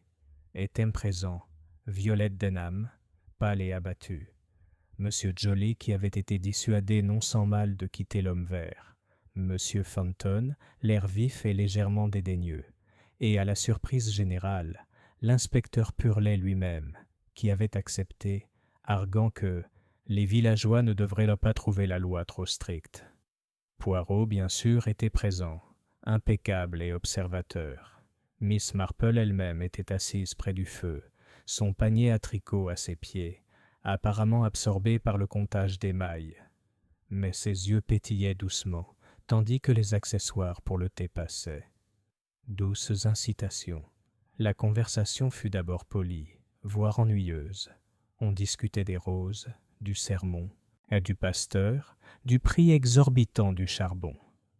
Puis, avec un léger soupir, Miss Marple observa. « C'est curieux, n'est-ce pas, comme certains objets réapparaissent sans cesse. Un gant dans le jardin, un gant sur la main d'une dame, et maintenant un bouton d'un tel gant. On pourrait presque penser que les gants sont aussi dangereux que les pistolets. » Monsieur Joly ricana nerveusement. Violette rougit. Fenton haussa un sourcil mais ne dit rien.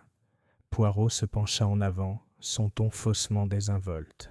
« Ah, mais c'est encore plus curieux lorsqu'un objet apparaît là où il ne devrait pas être. Par exemple, un chapeau taché de sang, si commodément laissé, ou un programme avec des notes griffonnées, trouvé sous une haie.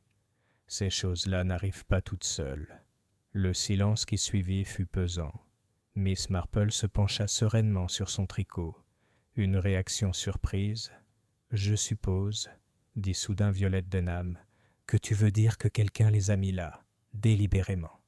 Mais pourquoi quelqu'un ferait-il une chose pareille ? » « Pour que tout soit bien rangé, ma chère, » dit doucement Miss Marple. « Et la vie est rarement simple d'elle-même. » Fenton eut un petit rire sec. « Vous n'imaginez tout de même pas qu'il s'agit d'une comédie amateur, Miss Marple ? Les vrais crimes ne sont pas mis en scène pour le divertissement. »« Oh, mais c'est souvent le cas, » répondit Miss Marple d'un ton doux. « Pas pour le plaisir, peut-être, mais pour les apparences. Et les apparences, monsieur Fenton, font souvent la différence entre la suspicion et la sécurité. » Sa bouche se pinça. Les moustaches de Poirot tressaillirent, mais il ne dit rien. Un murmure à Poirot. Lorsque le thé fut terminé et que les invités furent départis avec plus ou moins de raideur, Miss Marple se tourna vers Poirot. « Ils vont parler entre eux maintenant, » dit-elle doucement. « Et quand on parle, on trahit bien plus qu'on ne le pense. Avez-vous remarqué la réaction de M. Fenton ? Il a ri, mais pas avec aisance. Et Violette, elle a trop vite suggéré que quelqu'un d'autre avait peut-être dissimulé des preuves. La rapidité est toujours révélatrice, je pense toujours. » Poirot inclina la tête. « Et M. Joly ?» Il rit aussi, mais avec nervosité, pas avec colère. « Oui, » acquiesça Miss Marple. « Il a peur, mais il n'est pas coupable. Sa conscience repose sur de petites dettes, pas sur un meurtre. Ce sont les autres qu'il faut surveiller. » Posez l'appât. Le lendemain, Miss Marple rendit visite à Madame Finch, ravie d'avoir un nouveau public pour ses souvenirs. Autour d'un thé et d'un gâteau aux graines, Miss Marple laissa échapper avec des involtures. Une remarque, la police avait enfin découvert le contenu du mystérieux paquet reçu par Lionel Grant. « Vraiment ?» souffla Madame Finch, les yeux brillants. « Je savais que ce serait quelque chose d'important. »« Oui, » dit Miss Marple d'un ton placide, « et celui qui l'a touché se retrouvera dans une position très inconfortable. » Elle n'en dit pas plus, mais elle savait que Madame Finch transporterait la nouvelle comme une étincelle à travers la barbe sèche, déclenchant des conversations dans tous les coins du village. Poirot, lorsqu'elle le lui raconta plus tard, sourit. « Ah, ma chère, vous êtes méchante. Vous répandez la rumeur pour que le coupable se trahisse, n'est-ce pas ?» Les yeux de Miss Marple pétillèrent. « J'ai seulement dit ce que les gens voulaient bien croire. La nature humaine fera le reste. » Le premier glissement. Ce soir-là, alors que le soleil baissait sur Willowbrook, le sergent Lake informa le presbytère. « Monsieur, dit-il à l'inspecteur Purley, Monsieur Fenton est arrivé au poste il y a moins d'1 heure, exigeant de savoir ce qu'on avait trouvé dans un paquet. Il semblait agité. Il a dit qu'il avait le droit de savoir. » Les yeux de Poirot brillèrent. Miss Marple baissa les yeux sur son tricot, lissant la laine de ses doigts sereins. « Comme c'est curieux, » murmura-t-elle, « car je n'avais pas dit que c'était un paquet rien du tout, seulement que la police avait trouvé quelque chose. Il semble que M. Fenton en sache plus qu'il ne veut nous le faire croire. » Poirot hocha la tête avec satisfaction. Le piège, elle le referme. Chapitre 10. Le dénouement. La rumeur du paquet se répandit à Willowbrook comme Miss Marple l'avait discrètement prévu.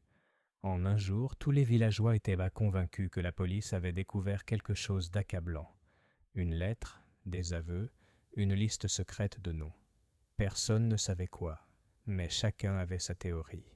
Et au milieu de tout cela, ceux qui avaient quelque chose à cacher commencèrent, un tant soit peu, à perdre leur sang-froid.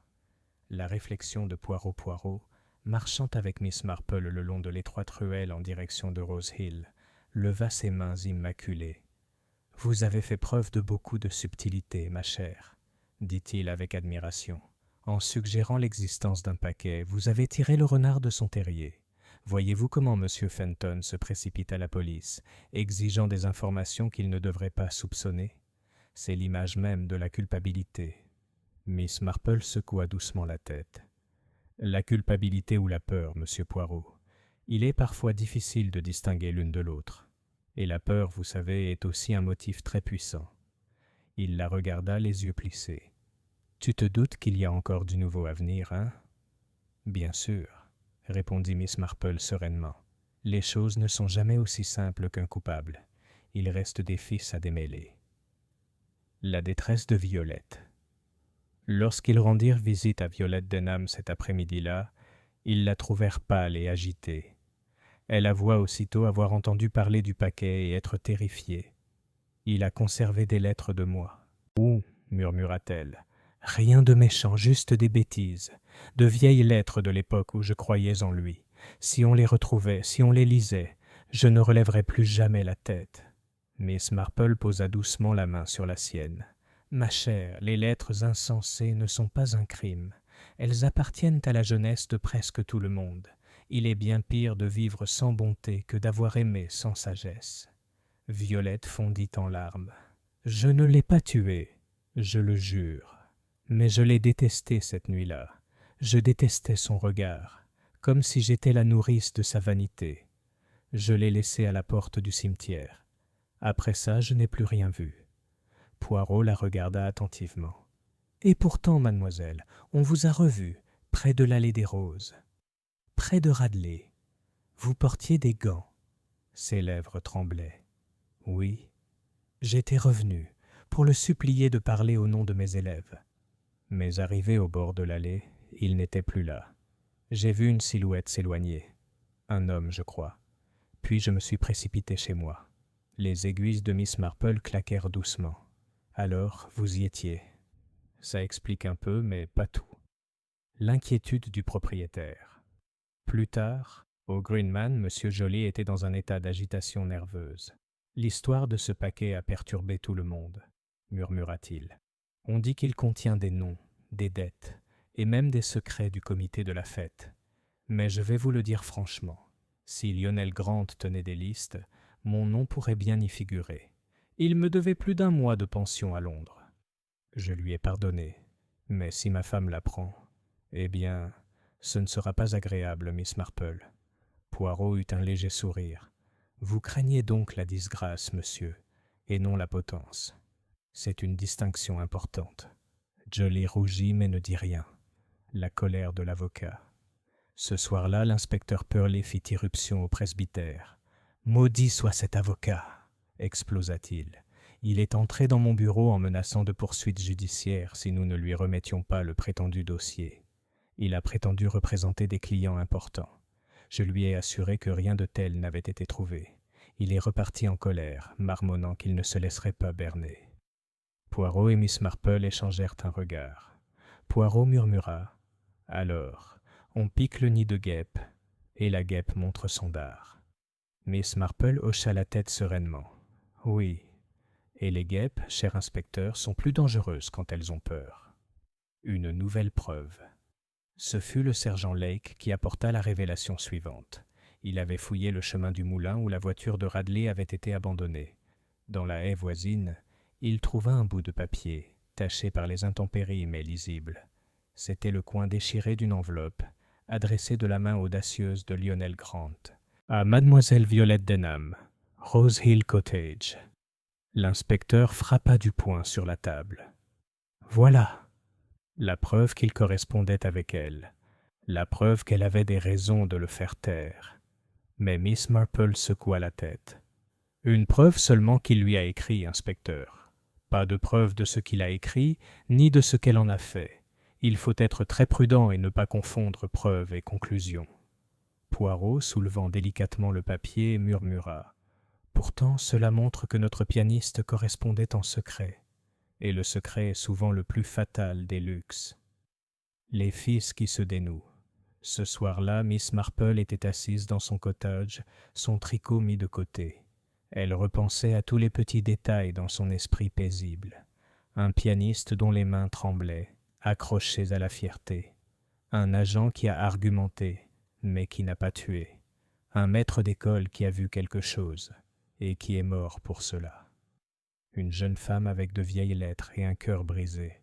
Un propriétaire dont les dettes ont été pardonnées mais pas oubliées. Un avocat furieux de la perte d'argent et peut-être de la face. Une dame aux gants gris, toujours pas nommée. Le motif devenait plus clair, comme une tapisserie vue du côté droit après une longue étude de ses nœuds et de ses enchevêtrements. Elle croisa les mains et murmura « Oui, je vois maintenant. Mais il faut que d'autres le voient aussi. Et cela demande un petit coup de pouce. » Ses yeux pétillaient à la lumière de la lampe, perçants et bienveillants à la fois, car Jane Marple savait que le meurtrier était déjà en train de s'effilocher et qu'une dernière traction suffirait à défaire tout le complot. Chapitre 11. Le piège final. Le soleil d'août s'attardait paresseusement sur Willowbrook, mais sous sa chaleur, un froid glacial s'était installé sur le village. 2 morts, une arrestation et d'interminables spéculations avaient laissé les villageois inquiets, méfiants et prompts à chuchoter derrière des portes à moitié closes. Pour l'inspecteur Purley, l'affaire était close. Radley était le coupable, et tout le reste n'était que coïncidence. Pour Poirot et Miss Marple, en revanche, le schéma était clair. Quelqu'un d'autre tissait les fils, avec soin, mais pas assez. Miss Marple, qui préférait toujours l'action à l'argumentation, avait décidé qu'il était temps de tendre le piège. Une invitation. On annonça de la manière la plus naturelle qui soit que la femme du pasteur organiserait une petite soirée pour remonter le moral après les terribles événements. Thé, sandwich et un peu de musique étaient le promis. Aucun des invités ne devina que c'était Miss Marple elle-même qui avait proposé cela, ni qu'elle avait sélectionné la liste des invités avec le soin d'un botaniste taillant un rosier. Ainsi, lorsque la compagnie s'est réunie dans la salle de réception du presbytère, elle comprenait Violette Denham, pâle mais résolue, Monsieur Jolet, nerveux et en sueur, Harold Fenton, l'avocat, et raide de ressentiment, Sergent Lake, constant et observateur, L'inspecteur Purley, certain de la culpabilité de Radley. Poirot, impeccable, amusé et vigilant. Et Miss Marple, silencieuse dans son fauteuil d'angle, tricotant de la laine blanche avec des doigts sereins. L'appât. La conversation tourna, comme Miss Marple le savait, vers ce qu'on appelle paquet.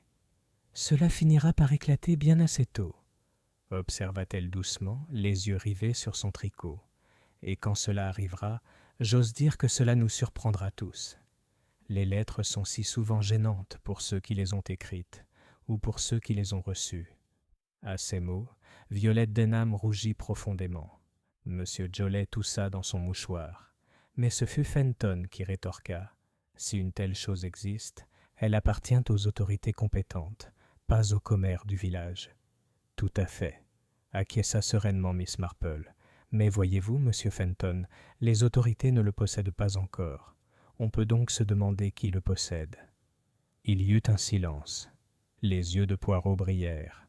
Une démonstration, Poirot se leva et se dirigea vers le piano, sa main effleurant les touches sans bruit. « Imaginez, dit-il doucement, un homme qui savait autrefois jouer de la musique, mais dont la main l'a trahi. Il est désespéré, fier, endetté. Quelqu'un vient le trouver avec un paquet, une affaire peut-être, ou une menace. Il le cache dans sa poche. Et puis, peu de temps après, il meurt. Plus tard, un autre homme qui en a trop vu commence à écrire un mot, et il meurt à son tour. À qui profite un tel silence ? Fenton se tortilla, mal à l'aise. « Tu ne veux pas dire ?» Miss Marple l'interrompit doucement, ses aiguilles s'arrêtant brusquement. « Je veux dire ceci. Celui qui craignait le plus ce que révélait ce paquet est celui qui a tué pour le cacher.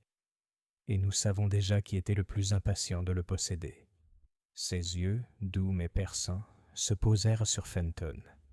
La fissure dans la façade. L'avocat rit. Trop fort. C'est absurde. Je n'avais aucune raison de faire du mal à Grant. Ses dettes me regardaient, rien de plus. Et Pritchard, quel lien pouvais-je avoir avec ce vieux grincheux ? Miss Marple reprit calmement son tricot. Parce que, monsieur Fenton, il vous a vu prendre le paquet dans la poche de Lionel Grant après la fête. Il était précis, et il avait l'intention de le noter. C'est pourquoi il est mort, avant d'avoir pu terminer sa phrase. Voyez-vous, la vérité est très gênante pour ceux qui se fient aux apparences. Il y eut un hoquet collectif. L'inspecteur Purley se leva à demi, indigné. « Vous ne pouvez pas simplement... » Mais Poirot leva la main. « Non, mon ami.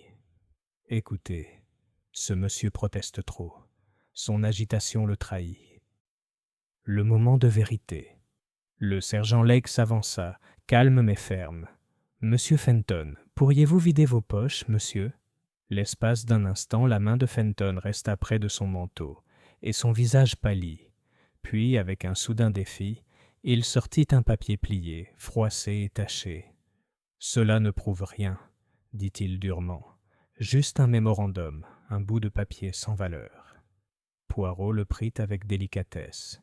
Miss Marple, se penchant plus près, lut à voix haute de sa voix douce « Accord entre Lionel Grant et Harold Fenton concernant le remboursement des avances. » Elle leva les yeux. « Vous lui aviez donc prêté de l'argent. Et quand sa carrière s'est effondrée, votre réputation et votre portefeuille étaient en jeu. Si cela avait été connu, votre réputation à Londres aurait été terriblement affectée. Vous l'avez donc tué, puis ce pauvre monsieur Pritchard, qui vous a vu prendre ce que vous ne deviez pas prendre. » La pièce était très calme. L'effondrement. Le visage de Fenton s'éclaircit, puis, comme un masque qui tombe, toute son arrogance s'évapora. « Il m'aurait ruiné, » murmura-t-il. « Il était fini, et avec lui, mon argent, mon crédit. Je voulais juste l'effrayer. Le poison, c'était pour la frime. Mais il s'est débattu, et... » Il s'interrompit, la voix tremblante. Le sergent Lake posa une main ferme sur son épaule. L'inspecteur Purley, le visage rouge mais silencieux, ne put que regarder l'avocat être emmené. Conséquences au foyer. Une fois les autres partis, Miss Marple s'assit tranquillement près du feu, son tricot sur les genoux. Poirot la regarda avec une profonde admiration. « Tu as vu depuis le début, n'est-ce pas » demanda-t-il doucement. « Oh, mon Dieu, non » dit Miss Marple modestement. « J'ai seulement remarqué que tous les petits objets étaient bien trop rangés. Chapeaux dans les haies, gants sur les chemins. Ils étaient bien rangés, pas perdus. Mais le mot inachevé de M. Pritchard et l'histoire du paquet de Mme Finch étaient authentiques. Il s'agissait de voir quels éléments avaient été rangés et lesquels ne l'avaient pas été. » Poirot s'inclina légèrement. « C'est un don précieux de voir si clairement ce que les autres ignorent. » Miss Marple sourit faiblement. « C'est la nature humaine, monsieur Poirot. On apprend beaucoup en observant les villageois. Et que ce soit à Londres ou à Willowbrook, la nature humaine est toujours la même. » Le feu crépitait. Dehors, l'horloge de l'église sonna 9 heures. La vie à Willowbrook reprendrait, avec le temps, sa douce routine. Mais pour ceux qui avaient été témoins de l'affaire du pianiste muet, il resterait toujours le souvenir du silence, et de la femme silencieuse et au regard perçant, qui avait transformé ce silence en vérité. Chapitre 12. Conséquences à Willowbrook. Les pelouses du presbytère, si récemment théâtre de gaieté et de calamité, avaient retrouvé leur calme habituel. Les banderoles avaient été rangées depuis longtemps. L'allée des rosiers avait été ratissée, et le bourdonnement des abeilles était la seule perturbation du calme d'août. Pourtant, le souvenir de 2 morts subites persistait parmi les villageois comme un courant d'air dans une pièce close. Les potins restaurés. Au Rose and Thimble, Madame Witherby servit le thé avec une vigueur renouvelée. « Eh bien, j'ai dit dès le début que ce ne pouvait pas être le pauvre Radley, » annonça-t-elle à son auditoire captivé. « Bien sûr, je n'ai jamais soupçonné l'avocat. On ne s'attend pas, vous savez, à ce que des avocats se salissent les mains de cette façon. Pourtant, je me suis toujours méfié de ces gants. » Madame Price Ridley renifla. « Avocat, étranger, musicien. À mon avis, tout est pareil. Trop de raffinement, pas assez d'honnêteté. On est peut-être des gens simples ici, mais au moins, on ne tue pas pour de l'argent. » La vieille Madame Finch, ombrelle noire déployée malgré le soleil, se déclara justifiée. « N'ai-je pas dit avoir vu un paquet ? Tout le monde s'est moqué de moi. Eh bien, c'était la clé depuis le début. J'espère seulement que l'inspecteur me donnera crédit dans son rapport. » Bref, le village avait renoué avec son sport natal. Les ragots. Seul le sujet avait changé. Les adieux de Poirot. Dans le bureau du presbytère, Poirot s'apprêtait à partir. Sa valise était soigneusement faite, ses moustaches impeccables et sa courtoisie intacte. Il prit la main de Miss Marple avec un profond respect. « Ma chère, ce fut un honneur. Vous avez le don, non pas de déduction, mais de compréhension. Je l'admire profondément. » Miss Marple sourit. « Vous êtes très aimable, monsieur Poirot.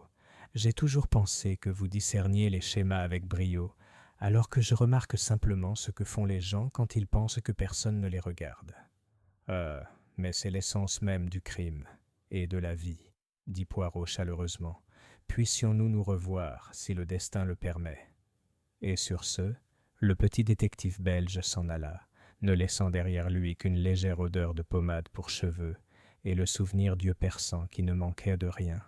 Le village s'installe. Raymond Radley fut libéré, son innocence reconnue à contre-cœur. Il quitta Willowbrook rapidement, jurant de ne jamais revenir. Violette Denham reprit son enseignement, avec une dignité nouvelle, née toutefois du scandale qu'elle avait survécu. Monsieur Joly retourna à son auberge, soulagé de retrouver ses dettes oubliées dans ce drame plus vaste.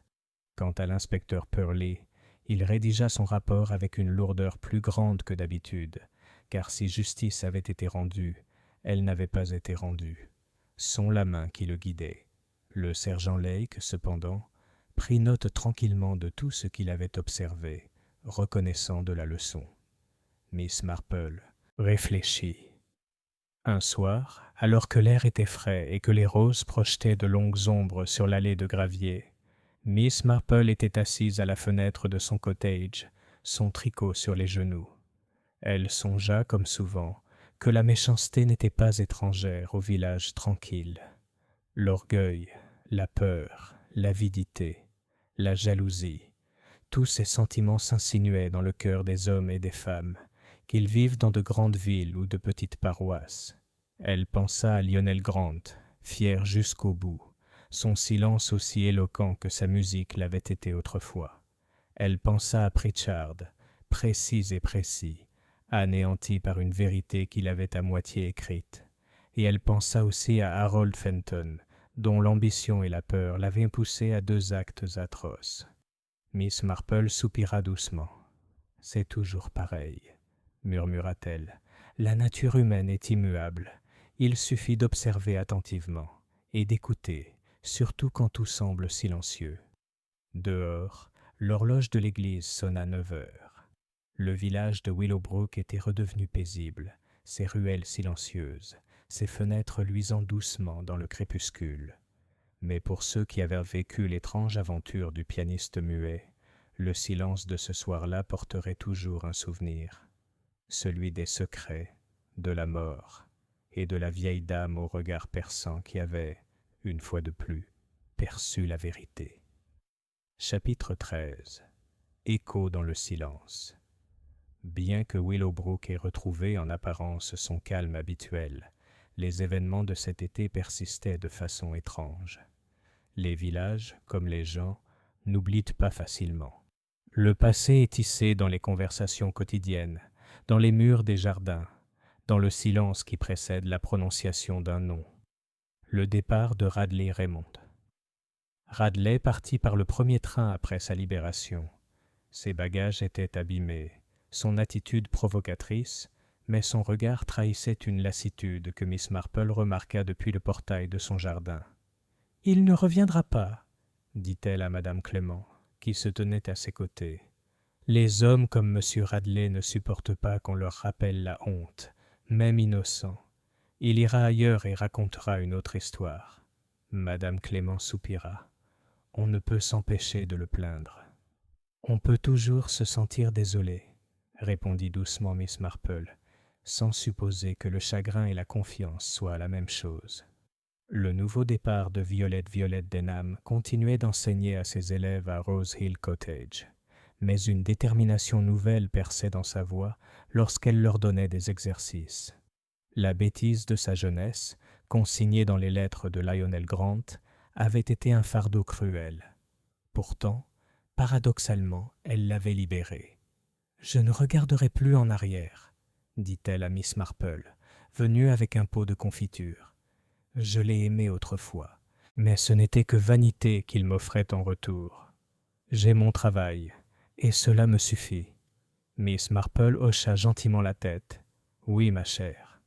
Le travail est toujours un fidèle compagnon, et la vanité, eh bien, c'est comme de la fumée. Elle disparaît si on ne la respire pas. L'homme vert. » Au Greenman, les affaires reprirent, car le scandale attire autant de clients qu'il les effraie. Monsieur Joly avait retenu la leçon. Il ne voulait plus faire crédit aux gentlemen en beaux habits et aux bourses vides. « Du liquide d'abord, Miss Marple, » dit-il d'un ton ferme lorsqu'elle passa. « Du liquide ou pas de souper. » Elle sourit. « Très sage, Monsieur Joly. Il est toujours plus facile de récolter des shillings que de courir après des promesses. » La réflexion de l'inspecteur Purley. L'inspecteur Purley, dans son bureau de market shipping, mâchait son crayon en achevant son dernier rapport. Il n'aimait pas reconnaître ses échecs, mais c'était un homme honnête, et l'honnêteté le motivait. « Il faut rendre à César ce qui appartient à César, » dit-il d'un ton bourru au sergent Lake. « La vieille dame a vu ce que j'ai raté. Pas de supercherie, remarquez, juste une vision. Je m'en souviendrai la prochaine fois. » Lake, plus modeste, ne dit rien, mais intérieurement il résolut d'observer les gens avec plus d'attention et moins de supposition. La lettre de Poirot. Un matin, Miss Marple reçut une lettre écrite d'une écriture continentale soignée sur du papier épais. « Ma chère Miss Marple, c'est avec le plus grand respect que je vous salue à nouveau. J'ai parlé à mes amis londoniens de la dame de St. Mary Mead qui résout les problèmes avec ses yeux, et non avec ses petites cellules grises, et ils sourient. Mais je leur dis, elle est formidable. J'espère, si le destin est clément, que nous pourrons un jour partager une autre énigme.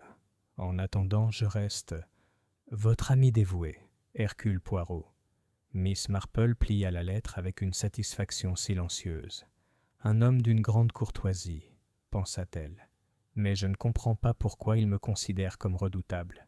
Il suffit de se rappeler comment sont les gens du village, et tout est clair. Paix du soir. L'été touchait à sa fin. Les murs mûrissaient dans les haies, et le jardin du presbytère commençait à montrer la légère fatigue de la fin août. Au crépuscule, Miss Marple était assise à la fenêtre de son cottage, tricotant. L'horloge de l'église sonnait doucement, et l'air était empli des parfums de roses, de lavande et de la fumée d'un feu matinal. Ses pensées se tournèrent, comme souvent, vers les curieuses faiblesses de la nature humaine. L'orgueil, la peur, la vanité, la cupidité. Tous avaient joué un rôle dans la mort de Lionel Grant. Mais la bonté et le courage, incarnés par ceux qui avaient osé parler ou écouter, avaient également joué un rôle. Elle soupira doucement, posa son tricot et attrapa sa tasse de thé. Dehors, le village était à nouveau en paix.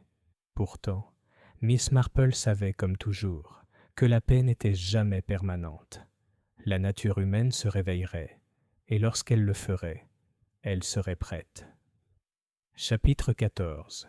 Rappel à Willowbrook. L'été laissait place à l'automne. L'air était plus vif, les roses perdaient leur floraison, et les champs autour de Willowbrook se doraient du pois doré des récoltes.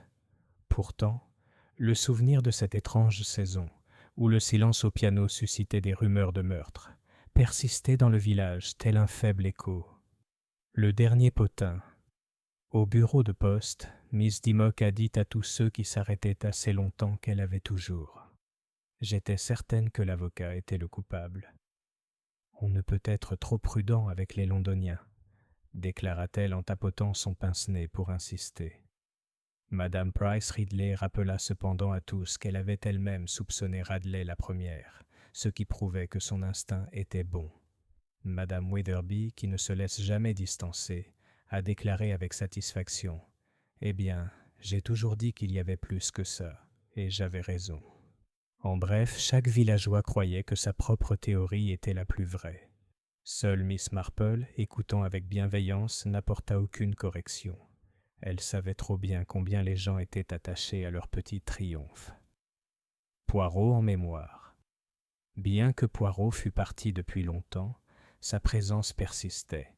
Le vicaire parlait souvent de sa courtoisie, Madame Clement admirait ses chaussures impeccables, et Madame Finch disait à tous ceux qui le demandaient, et à beaucoup de ceux qui ne le demandaient pas, que ses moustaches étaient résolument militaires. Miss Marple, se souvenant de son regard perçant et de sa précision délicate, pensa à lui avec affection. Ils avaient travaillé différemment, elle et Poirot, et pourtant leurs chemins s'étaient croisés dans la vérité. Là où il déployait son intelligence, elle s'appuyait sur une observation patiente. Et finalement, tous deux avaient constaté la même chose. L'orgueil et la peur sont bien plus mortels que le poison. La nature humaine à nouveau. Un soir, tandis que la cloche de l'église sonnait doucement de l'autre côté de la rue, Miss Marple était assise avec son tricot sur ses genoux et ses pensées se tournaient vers l'intérieur. « On se demande souvent, » murmura-t-elle, « pourquoi de telles choses arrivent dans les villages. Mais bien sûr, pourquoi pas? La nature humaine est la même partout. Une grande ville offre simplement plus d'ombre où se cacher. Un petit village, moins. Mais la même jalousie, le même orgueil, la même vanité. Ils s'épanouissent aussi bien dans une chaumière que dans un palais. » Ses aiguilles claquaient doucement. Et tout comme les mauvaises herbes poussent parmi les rosiers, la méchanceté pousse là où on s'y attend le moins. Il suffit d'observer attentivement, très attentivement, le motif. La paix rétablie. Avec le temps, Willowbrook retrouva son rythme. Les enfants retournèrent aux cours, les jardins à la taille, les cloches de l'église à leur paisible sonnerie. La fête fut évoquée avec un frisson. mais aussi avec la fierté tranquille d'un village qui avait survécu à son scandale. Pour Miss Marple, la vie continuait comme toujours. Le thé l'après-midi, les ragots accueillis avec bienveillance, le tricot lentement terminé. Pourtant, derrière son doux sourire se cachait une vérité inébranlable. Le meurtre, comme l'amour ou la cupidité, n'était qu'une autre expression de la nature humaine. Et si jamais cela devait revenir à Willowbrook, ou dans n'importe quel autre village, Miss Marple serait là, écoutant, observant et démêlant tranquillement le schéma. Chapitre 15. La vision à long terme. Les semaines s'écoulèrent jusqu'à septembre, et Willowbrook revêtit ses couleurs automnales. La fumée s'échappait des cheminées dans la fraîcheur matinale, et les pommes mûrissaient dans les vergers des cottages. La vie qui avait trébuché sous le poids de la suspicion et de la peur retrouva son rythme normal. Et pourtant, sous la surface, des souvenirs subsistaient, des ombres qu'aucun calendrier villageois ne pouvait effacer complètement. La vie après l'affaire. Le nom de Raymond Radley devint un murmure d'avertissement. Certains disaient qu'il s'était installé à l'étranger, d'autres qu'il avait gaspillé ses derniers espoirs à Londres dans l'alcool. Violet Denham, en revanche, se tenait plus droite qu'auparavant.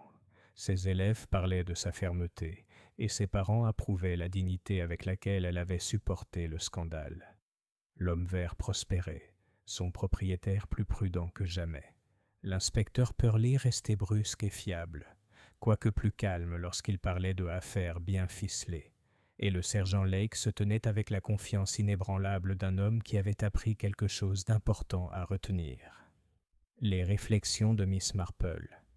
Dans son cottage, Miss Marple entretenait son jardin avec délicatesse. Les roses, bien que passées de leur première floraison, étaient encore magnifiques, et elle les contemplait avec le même regard doux et pénétrant qu'elle portait aux gens. « Pauvre Lionel Grant !» murmura-t-elle un après-midi en taillant une fleur fanée.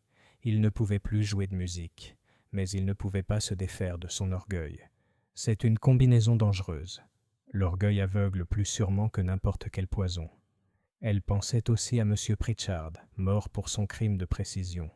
Il voulait que tout soit net, alors il remarquait ce qui ne l'était pas. Cela lui a coûté la vie, mais au final, cela nous a révélé la vérité. L'écho de Poirot. De temps à autre, elle sortait la lettre de Poirot, son écriture impeccable et continentale, toujours aussi nette que ses moustaches. Elle souriait à ses compliments, qu'elle estimait parfaitement immérités. Mais elle aimait se souvenir de ses manières, l'élégance, l'assurance, l'éclat de ses yeux gris lorsqu'un motif se dessinait. « Un homme d'une grande courtoisie », dit-elle un jour à Madame Clément, quoique peut-être un peu trop soucieux d'être correct. Madame Clément sourit, ne comprenant pas entièrement, mais sentant l'affection silencieuse de Miss Marple. Le village à nouveau. À la Saint-Michel, Willowbrook avait retrouvé toute son authenticité. On ne parlait que de soupers de récolte et de charbon d'hiver, de bazars paroissiaux et des sermons du vicaire. Les terribles jours de fête n'étaient évoqués que par bribes, entrelacés de ragots, adoucis par le temps. Les enfants jouaient de nouveau dans l'allée des roses, leur rire couvrant ce qui avait été autrefois le silence et la mort. Et Miss Marple, assise à sa fenêtre avec son tricot, les observait avec bienveillance. Elle savait, mieux que quiconque, que la paix est toujours temporaire, mais elle n'en est pas moins précieuse pour autant. Réflexion finale. Un soir où le soleil se couchait et où le ciel brillait de la mélancolie de l'automne, Miss Marple posa son tricot et joignit les mains. « Le meurtre, pensa-t-elle, n'est jamais l'affaire de l'extérieur. Il est toujours intérieur. L'orgueil, la peur, l'amour, la vanité, tels sont les véritables poisons, les véritables armes. Et ils sont les mêmes à Willowbrook que dans l'au-delà. » L'horloge de l'église sonna 9 heures. Le village retrouva la paix, plongé dans sa paisible routine. Mais derrière les rideaux de dentelle et les haies du jardin, la nature humaine demeurait ce qu'elle avait toujours été. et Miss Jane Marple, douce, observatrice et inexorablement juste, serait toujours prête à le voir. Chapitre 16. Coda à Saint-Mary-Mead. En octobre, l'affaire Lionel Grant avait disparu du quotidien de Willowbrook, tout comme les orages s'abattent sur la campagne et laissent les champs tranquilles. La fête restait en mémoire par bribes. Un murmure de choc ici, un haussement de sourcils là, mais le village n'avait guère envie de long deuil. L'Angleterre rurale était résiliente.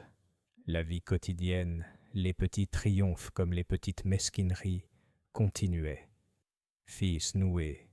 Le nom de Raymond Radley, autrefois prononcé avec venin, s'estompa dans l'indifférence. Un homme stupide, dit Madame Price Ridley, mais finalement inoffensif. Violette Denham trouva un nouveau courage auprès de ses élèves, qui adoraient sa gentillesse et redoutaient à la fois sa rigueur. L'homme vert prospéra grâce au commerce des voyageurs curieux de voir la scène du crime. On entendait rarement l'inspecteur Purley évoquer l'affaire, mais le sergent Lake, plus attentionné que jamais, écoutait maintenant les villageois avec patience. « Ce sont les petits détails qu'il faut prendre en compte, » dit-il à un agent. « Le point de suture raté, le mot oublié. » Miss Marple avait raison. Chez moi à Saint-Mary-Mead. Par un beau matin, Miss Marple retourna dans son village. Saint-Mary-Mead l'accueillit avec son confort familier. Le chemin longeant le cimetière, les bavardages de l'épicier, l'agitation perpétuelle de la femme du pasteur.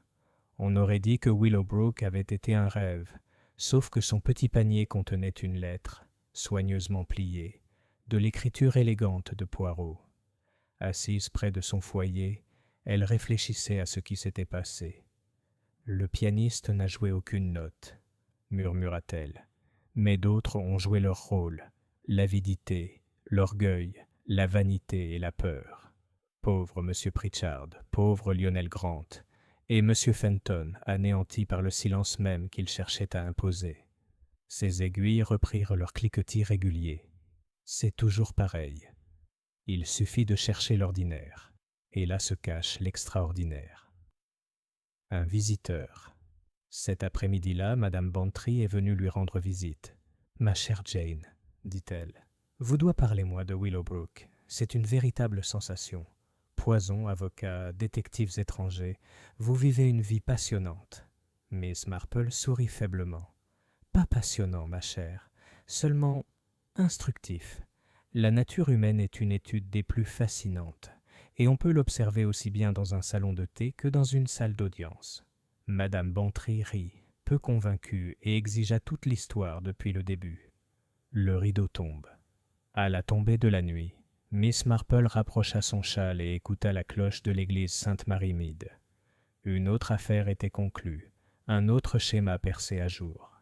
Elle n'éprouvait aucune vanité, seulement une satisfaction tranquille que la vérité, une fois de plus, ait été mise en lumière.